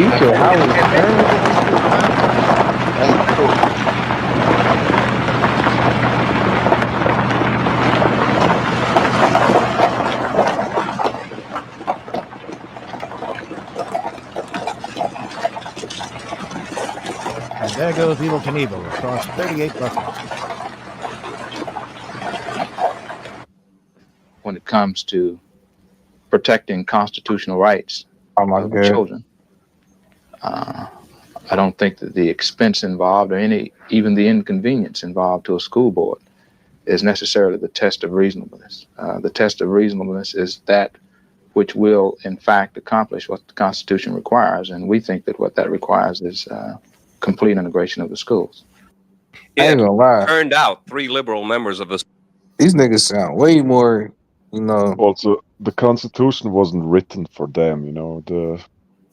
The presence of sun is just an unlucky side effect of some industry that used to be around in the past. So Yeah, the Constitution was written for gliders and not for suns. it was written for free white men of what was the upstanding characters and shit. Yeah, if they knew back in the day how America would look today, Because of their Negro slaves. They probably would have genocided niggas. If they could see in the future, they probably would have just got niggas the fuck out the paint, one way or the other. Well, they tried. They so tried. too. They did try to send them back after slavery. They would have handled it like those back then. The gliders would Yeah, have handled it. I got faith in those gliders back then. They probably would have got that shit handled. It was the greed of certain gliders though that brought Sun people here in the first place true. and kept them, and like That's the forced the issue too. Like this is also this is the other side of the coin that doesn't get looked But at as much. but that makes sense, huh? I mean, it was what it was back in the day. We can't judge them by today's standard. Right. Well, this It's is what why it I is. blame the ancestors. Like the biggest crime that was ever committed was bringing the African to the New World. Yes. Yeah, well, who brought them? It wasn't gliders who brought them over here. Well, it was gliders who demanded them over Right, here, though, exactly. largely. Yeah, definitely. Yeah, There but it who do was- you blame? You Do you can't blame the blame? people doing the supplying if there's the demand, right? Right. Exactly. Yeah, kind of. You can blame the drug dealer for supplying Both. drugs. Yeah, Right? both. I think both share blame, of course, right? Yeah, but one claims more blame than the other. It's true. I think it's like a chicken and an egg argument too. You know. I like to think of the early days of slavery in this country as us supporting black-owned businnesses. It is. Well, what do you think? The buyer or the settler? I think the buyer, right? I think the fact that to say that whites didn't want slaves is crazy. Like, come The on. problem was Yeah, that come on, dog. white people, didn't want to and largely couldn't Sugar work was their like big sugar in England. plantations and shit. Yes, sugar was when once they discovered sugar, that shit was bigger than crack or fucking fentanyl or any drug, meth, whatever. Yeah, and you had to use absolute Loaded. brutality to harvest it for a long time. So they could have used the Irish. They could have worked the Irish to death, and I think that probably would have been better for the future of the continent. Keep using the Irish. Yeah, it would have They been tried. infinitely better. Yeah, but they didn't have sunscreen back in the day, so that was the problem. Well, they had would have to died import. in droves, but Yeah. progress. I No, they had Irish. The school board and placed its own Wait, so what did you say? Yeah, which one deserves more blame, the buyer or the seller? I think whites are very complicit in the slave trade, man. I mean, the blame. I mean, the Jews, of course, financiers and underwriting, but the crews on those ships were white and The way a lot of people tell it, it's like the Jews were running all the ships to supply, the black slave owners in America with slaves. It's like, Big wait a minute, conspiracy. hold on. Right, it was a big conspiracy. It was just a natural It's on the organic gliders, man. event. No, Look they're at it this charging way. Look at interest this on way. the loan to secure the ship. It's I not the hold you. gliders. There was no glider demand for African slaves in the United States and South America. I hold y'all to a high standard, man. Y'all gotta Fellas, take some of fellas, this up. Look at it this way. Do you think you could ever convince the Chinese at the same time period to take in slaves to do any type of work? Yeah, period? the Chinese did have slaves at the same time period to do their agricultural work. It was called serfdom. Okay, Well, but were they the bringing Chinese in had Africans en They masse? didn't need to. They had hundreds of millions of their own peasants to do it. Yeah, Right, and Koreans, they stay They enslaved. had to Koreans. absolutely no need to import people for slavery. They had plenty of slaves. Okay, There was, point being there is, was a huge need to import that's- labor that could do the work in the Americas. okay, let me So talk. that- Let me talk, man. Point being is they're so naturally xenophobic that even if they did not have that surplus labor, no matter what, they would never put any sort of Okay, but thing that's a over their theoretical own argument home. anyway. I mean, it just there's no demand for it over there, like and as an import item, and there was in the United States. Okay, Who's but my demanding point it? being is that among the gliders, we had to balance a homogenous society versus the demand, and we fucking failed. And what I'm saying in this, if you could just think for a moment about this kind of thought experiment I'm putting forward, let's say the Chinese did have a demand, theoretically, they would never have taken the deal. They would have went, no, fuck it, it's not worth it. That's the point I'm trying to make to you. Yeah, I agree with I that think principle. gliders back in the day, they thought they're just going to repatriate sons after they're done with them, but it never happened. The truth is they didn't give it enough forethought, and they Yeah, didn't care because it wasn't going to be a problem that's in what their it seems lifetime, like. and they were focused on getting rich. Yeah. Yeah, well, Oh, yeah. to be clear, like when gliders came over, right? They didn't think of it like a new country for gliders. That kind of came later. Like they were still part of like the crown, the colonies, right? Like so, all those people, like most slaves, went to Brazil and they just worked the fuck out of them and just enriched the country of Portugal through that means. They didn't really think about it as like, oh, we're going to take over this new land and be the new natives. That kind of happened afterwards, and then it was too late because we brought too many mystics here. They didn't think of it as a new country for gliders because that thought didn't even exist that you would have a mixed country. It was like an alien thought to have, you know. It was They didn't count on the Melungeons being here. yeah, right. Yeah, they just came here to get that bag. That was the main thing.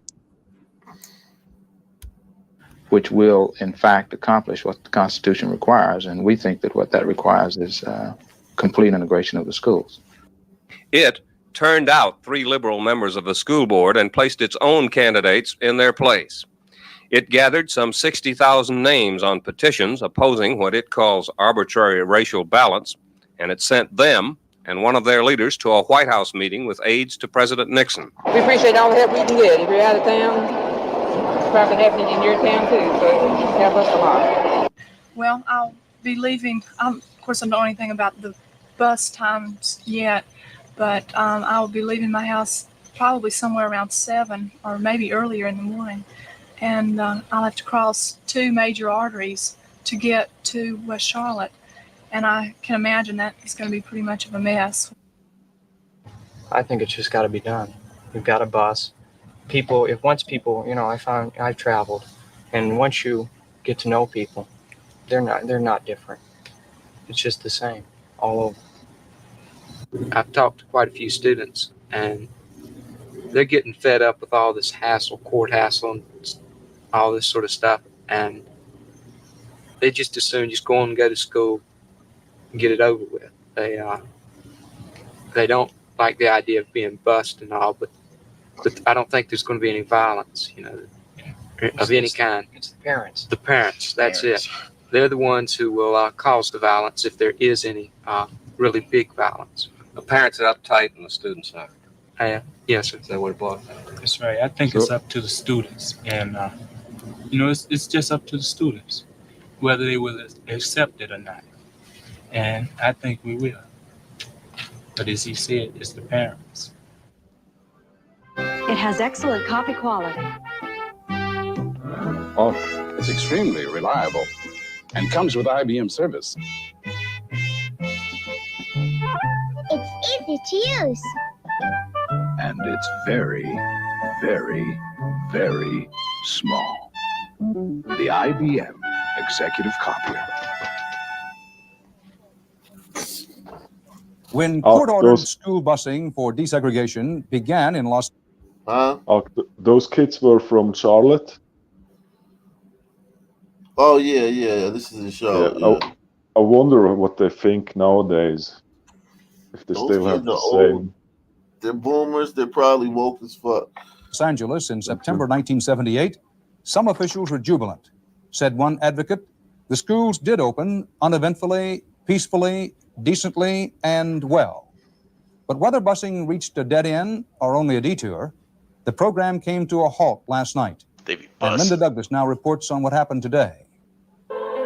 Most of the 500,000 children in the Los Angeles school district have been untouched by the 3-year-old mandatory busing plan.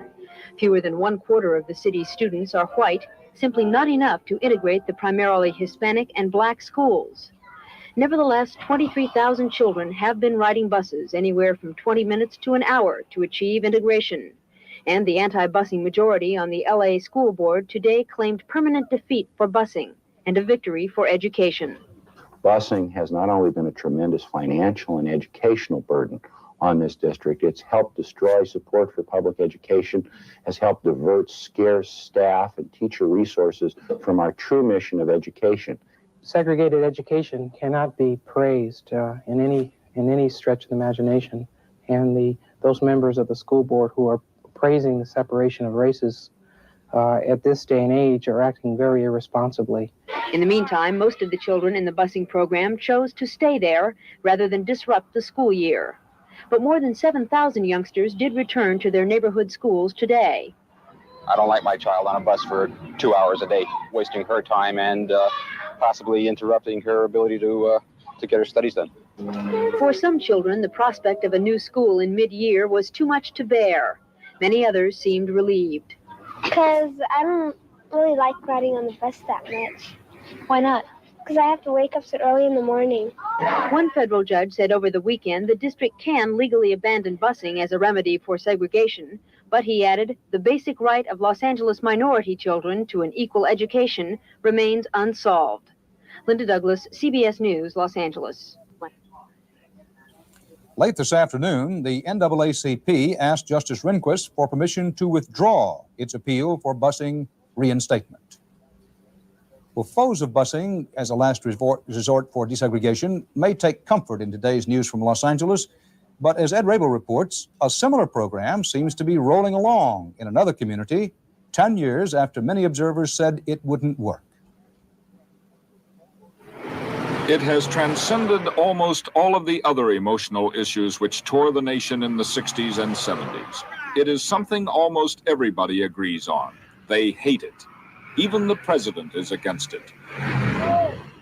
I am heart and soul in favor of the things that have been done under the name of civil rights, desegregation, and so forth. I happen to believe, however, that busing has been a failure and is not accomplishing the purpose, the worthwhile purpose that gave it birth.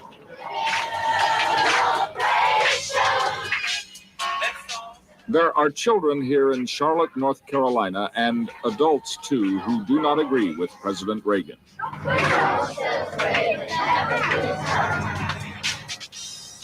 It's time to come together to celebrate, they say. It's time to come together. That's what blacks had in mind 10 years ago when they successfully pressed the courts to quicken the pace of desegregation here through busing, making Charlotte the place where it all began. It was a bad beginning. Students clashed, police were sent in, parents were bitter, whites fled to private schools, test scores dropped drastically, and Whites fled to private schools and test scores dropped drastically. Yo, that's crazy. The quiet part out loud. Wow. I mean, like, wow. Whites fled to schools and test scores dropped drastically. I mean, it's pretty much just white people fled to X, and the beneficial aspects of society went down. Does anyone know what they truly think is going to happen? Like, do they think if we have a bunch of white people and some sons that, like, through osmosis, or like we give off some energy or like some like fucking ether, we're gonna like somehow make the sons smarter just by being in the same location? It just doesn't make sense to me. Those people think that racism and poverty and all those things are the reason sons present like fucking morons. So that's what it is. Students clashed, police were sent in, parents were bitter, whites fled to private schools, test scores dropped drastically, and all anybody seemed to be talking about was busing. But what Charlotte finally talked itself into was making it work. I would say the folks in Charlotte, both black and white, knuckled under to an idea that if we absolutely had to do this, we were going to make it work as best we could for the children. I think it was more in terms of leaders coming forth and suggesting to the community that this was perhaps the right thing to do. It was more important to the community to implement the change effectively than to raise obstacles and cause problems for students and teachers and the whole system. All is not harmonious here 10 years after court-ordered busing began. Black enrollment is increasing, and the drift back to the public school system by whites is slowing down. But the police are gone from the school grounds. Race relations are better, and most of the children now in the public school system have known no other way. I'll call out the element, you give me the symbol. Test scores for both blacks and whites have risen higher than the national average. Special programs have been put in to improve learning. You write the element it stands for. Out in the community, busing has translated into more integrated neighborhoods. It is no longer unusual, no longer dominating conversation here. Charlotte's made a very good adjustment to the busing decision. It has not been all good. It's usually what happens when you get a bunch of white people pluses and busing some all over. minuses, but on the whole, I think Charlotte has made a very good adjustment to it. William Poe was opposed to busing 10 years ago when he was chairman of the Charlotte School Board. From a standpoint of social involvement, social improvement, integration, generally race relations working out pretty well, I think it's on the plus side. There is not yet universal acceptance of busing here. Most are resigned to what has happened. Let's have a good time. Some even nourish the hope that it will be reversed, and they are encouraged by their United States Senator, who is a leading anti-busing advocate. Forced busing is the greatest folly ever perpetrated upon the children of this country. It has done no good. It has done irreparable harm. I say in any community, if you can come up with a plan that accomplishes desegregation, great. That's fine. If you don't have to use a single bus, that's great. But if you can't do it, let's face it, it's time for us to move in. We're at the last end of the 20th century. It's time that the black be totally integrated into the society that we have. Like most American communities, Charlotte is not yet totally integrated. But after 10 years, many agree this is not a bad beginning. Ed Rabel, CBS News, Charlotte, Can't North integrate Carolina. oil and water either. Yeah, they forced that shit on. Yeah. Damn, I feel bad You for the can mix up gliders, the oil man. and the water, but after 30 years, you'll have the oil and the water separate again. You had no choice. You had to sit next to that Harambean class. Damn. Or worse, you end up with oily water.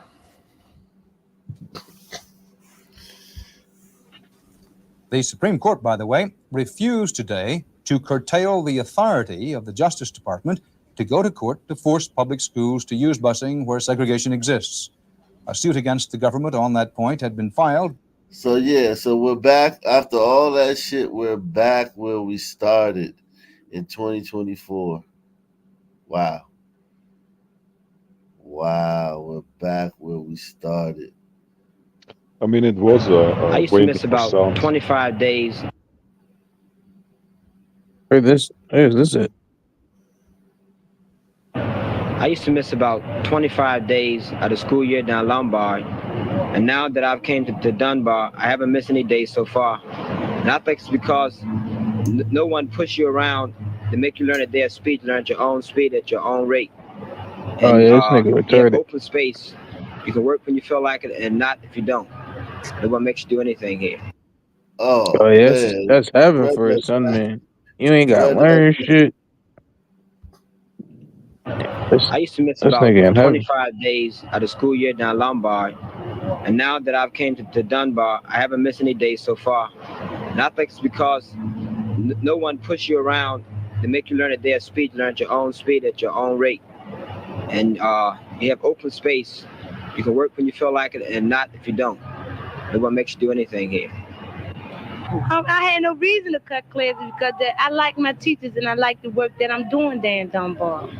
Oh good. Well, I think our school is different because we're teaching the members in the school are teaching the students a sense of responsibility, such that when we face the outside world, we'll be able to cope with it. You know, because at other schools, you get in there, you learn things, but you don't learn what life is really all about. And Yeah, man, 1975. All things considered, man, Sons just presented differently. She's got her natural nappy hair. Yep. She looks good with it, better than these hoes nowadays. And I like the weed better, but she speaks. Yeah, no doubt. I mean, we indoctrinated with weave, but what I'm saying is yeah, that's like probably yeah. she speaks like a human being, even though Yep. she may be just a hood rat. She's probably a hood rat, but that's just how hood rats were in those days. Yo, these Sons are in Dunbar, we learn. Sons were so fucking. It's just they just seem way more polished back around these times. Well, yeah, because the dads run the home, right? Nah, it ain't got nothing to do with 70s. that, man. 70s, they was supposed to be already gone. Yeah, because that was welfare. Well, back then, like the I don't white think you need a- society was like on their ass still, kind of like they had a reason to perform. Now I they don't think you need a dad to not sound retarded though. Yeah, true indeed. Yeah, I think it's something else, man. But yeah, you had the same issues like we talked about last night. Like there's murder, and just all the murder in this city is being done by blacks. The schools, the test scores are abysmal, but these people still just sound different. It's just weird. And at the same time, we find what life is really all about. So when we get out here to face it, we'll be able to stick with it. Dunbar is my third high school. I've been to Milford Mill High School out in Pikesville, and I'm 26. Douglas High School. This son turd is bouncing around from high school to high school. Yeah, he's 30. He sounds like fucking a fucking goddamn orator, a thespian or some shit, man. And out of the three, Dunbar tops them because they have a whole lot to offer. And I think every student should take advantage. Every student that's attending the school should take advantage of all the facilities and get with the teachers because they're here to help everyone, to succeed in what they want to become or whatever. And the school is just fantastic. He sounds second generation. Paul Lawrence Dunbar High School is an unusual facility in a city undergoing a crisis in education. It is both new and attractive, but perhaps more important, it is the only school in Baltimore City which has significantly reduced its absentee rate during the past 4 years. The how and why of this reduced absentee rate may be the real story of Dunbar, where each day more. So they're hanging their hat on reducing the absentee rate.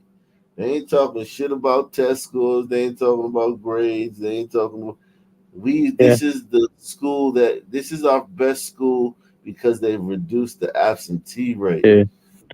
That shows you that these niggas was still retarded back then. They just spoke more properly. They still were retarded, but it was harder to detect it. More and more students are counted among the present. Dropped out of school early so I could get me some paper. That's a good book. I don't mind you getting knowledge about the gang, you did? So that you won't have to have none of them young girls. That's embarrassing. It's embarrassing that they're bragging about your skin like it's Louboutin. Time took. The fact that this is like something to brag about is just embarrassing, man. That perhaps 30,000 students a day in the city are out of school without a legitimate reason. That the truancy rate is rising, and that reports and studies notwithstanding, not much is being done to solve the problem.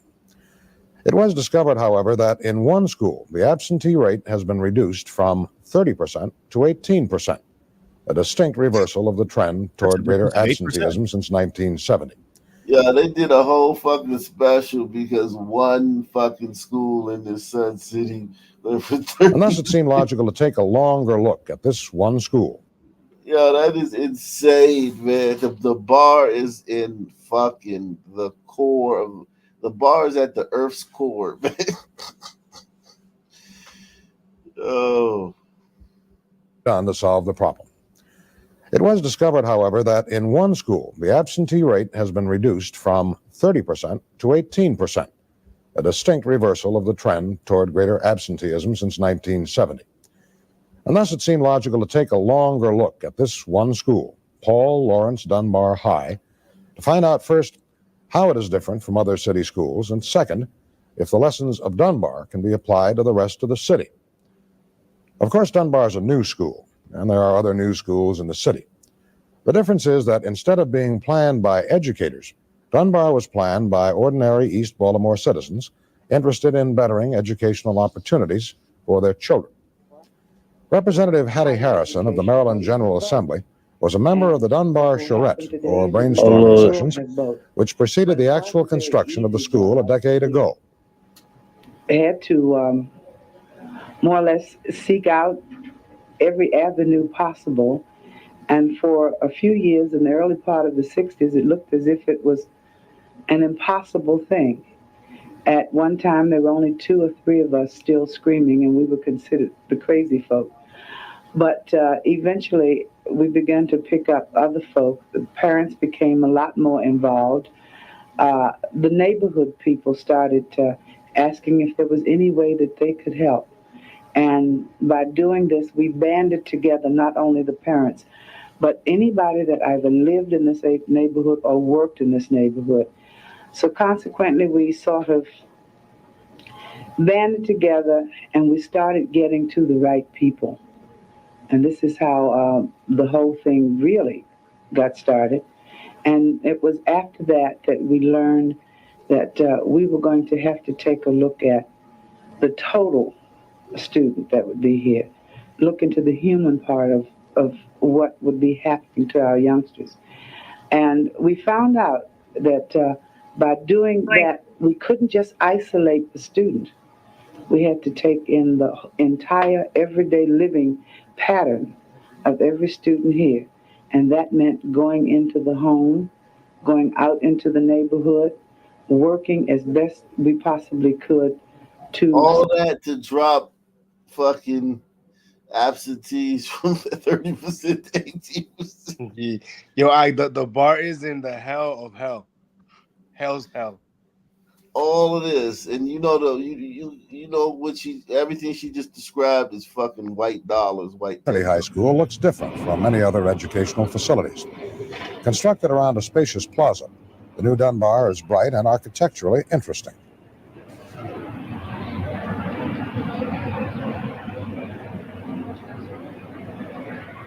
Inside, Dunbar is also different from other schools, for it was the decision of the Dunbar Charrette to house within the center many branches of public service facilities, such as the Department of Housing, Probation Office, Social Services, Maryland Department of Employment Security, Manpower, etc. All services which are normally scattered throughout the city. Thus, when a parent or youngster needs help from... Got a parole office in the fucking school. Parole and probation is inside of the house. Throughout the city. Thus, when a parent or youngster needs help from one of these facilities or agencies, he goes to his school rather than staying away from it. An important feature of the agencies is that they are not mere referral services, but active branches with the ability to function on the same level as their parent organizations. This interview, for example, is being conducted by a staff worker with the Dunbar branch of the Maryland Department of Employment Security. See if I can get a referral for you.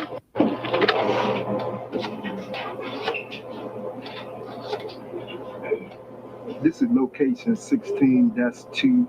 I would like a referral on this job. The dot number is 355878. The order number is 831546. No referral.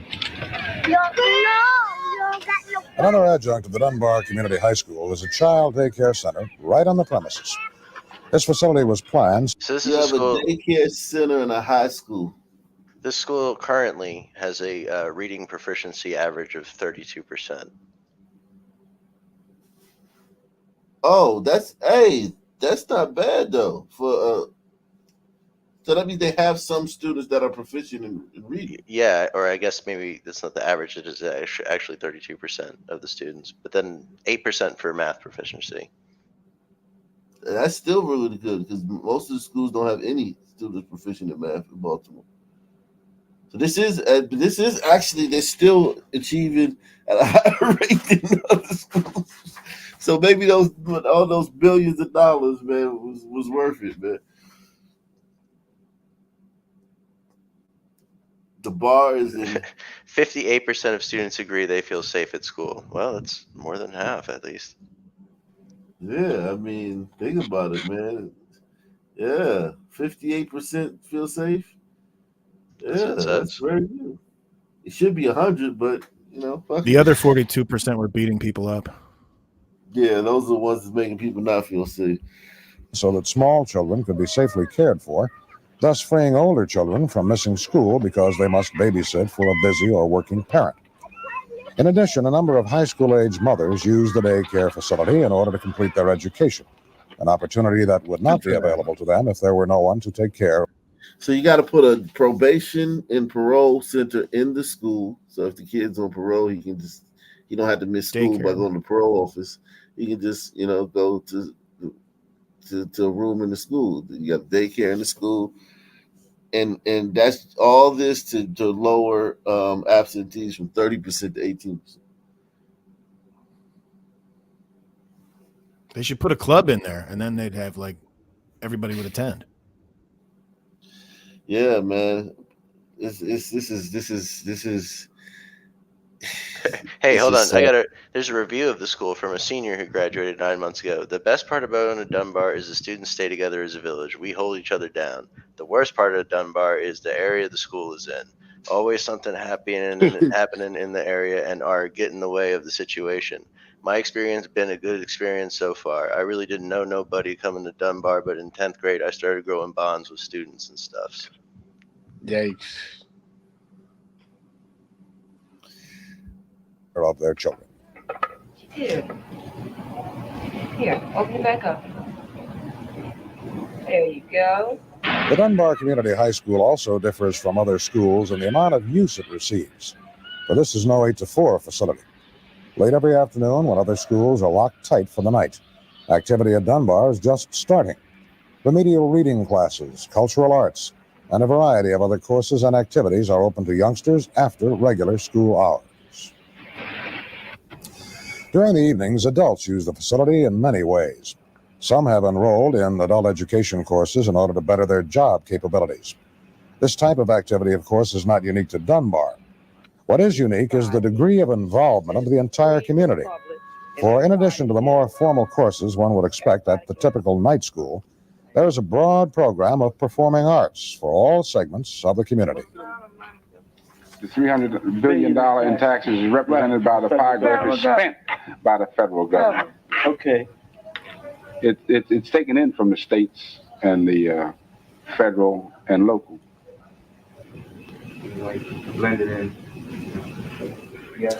As a result, with its programs of music, dance, and theater, the interior of Dunbar Community High School is a beehive of sound and activity during the evening hours. Try to always keep the baby's attention towards the camera. All right. See, that way you get the face, but you got to turn to the side. It's good using a clock or a toy to keep the baby.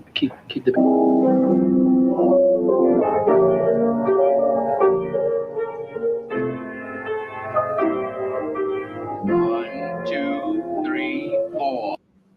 Wow. Fascinating, man.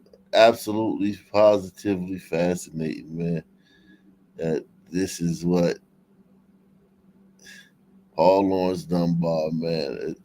They are basketball power too. They sent a lot of dudes to the NBA. What city is this in? Is this in Chicago? Baltimore. It's Oh, Baltimore. Baltimore. Oh Yeah. shit! Sounds dangerous. Let's see this son man right quick, man. I want to see what this son man talking about. Cannot mark records on what they think. The adult, it brings him around to, which means in some cases, to see. How many days do they have me to think? And until and getting in front of a group of students or getting among a group of students and talking, because this brings you closer to them closer to you. An intercom is a cold thing. When the principal comes over the intercom, it's an image. When the principal gets close to the students, we have our family meetings. Each class level meets once a month. And that means that they have time, whether we agree with it or not, to get things off their chest, to talk about things, to ask questions, to bring out information. And they sort of look forward to the family meetings, and I know I certainly do. It's your responsibility to go there, and what you're telling me is not recorded. You're telling me something that you think. And until you know that you've been marked out, Instilling a sense of responsibility also occurs on an individual level. Like every high school principal in every school system, Julia Woodland handles certain disciplinary problems on a one-to-one basis. But her philosophy is that the problem is not hers and the school's which must be solved or ruled upon by her. Rather, she believes the best method of solving the problem is to have the student approach it and solve it himself. Thus, the student must be helped to talk about the issue and arrive at a conclusion. In this case, the student cannot understand why he was marked late on several occasions when he was actually in school. Every month in the year. How many days do they have me marked absent in September, October, November, December? You see what I'm saying? What we try to do is look at a student not from the immediate infraction or whatever he's brought to the office for as a bad kid or good kid, but we try to look deeper into it to see what his hang-ups are, what's giving him a problem. Sometimes when I question them very closely and intensely, it might sound like I'm fussing or badgering with them, but that isn't the point. What I'm trying to do is to get him to respond, to communicate with me. And in some cases, students will only communicate when they get a little pressure. You know, they'll sit there and say yes, no, but when you question him one right after the other, and you what you're really doing is bringing him around to some area of responsibility. And I think with this kind of exchange between the student and the adult, it brings him around to realize, because sooner or later, if you sit there long enough, that kid's going to begin to do the talking. And he's going to begin to show you areas where he's going to be responsible, where it's important to him. And this is what we're trying to do, you know, rather than to just give him some directions and send him away, you know. But did you record a late pay? Teachers cannot mark records on what they think. I was in the classroom, Miss Woodland. She gave me my bus ticket. Okay, but how was she to know that you were present for the day? You know, students come in here and get a hospital slip, take care of some business in the guidance office, and they're not in school for that day. I'm talking about in order for a student to get their bus ticket, they have to go to the homeroom class, right? They teachers have to put their names in the book to make sure they got them right. But that doesn't prove that you were here for you know what I'm saying. You know just what I'm saying. But I'm saying is, I'm saying that if you don't get marked on the record present that you're absent, I don't care what you come in here and do. That's what I'm saying. And you know that, don't you? Right? It's like a 5-year-old. No, it's not. You could come in this building and stay all day long, and technically you're trespassing. But until you get yourself on the record, you are absent. You know that. That's why you're sitting there arguing. Because you know what I'm going to find when I go to look. Because you're going to look and bring it to me, aren't you? Me and Mr. Brown. Mr. Brown. Wow. Fascinating. Great show, man. Any final thoughts, man? We was kings. It just comes back to no solutions. Yo, I ate a cucumber yesterday. Never felt so wrong. Oh, wow. It's crazy, man. You know, cucumbers. Whether it's no solutions or not, maybe there is a solution. I can't imagine what it would be, but it's not going to be a glider thing. They can't fix this. If it's ever going to get fixed, it's got to come from the sons themselves. Interesting. Can't fix nature. So what you're saying is no solution? Well, I mean, pessimistically, yeah, that's what it comes down to. It's what it historically seems, but no solutions unless is really what I'm saying. Full circle, huh? Yeah, basically. Same black time. Same black channel. Out of here. Peace up.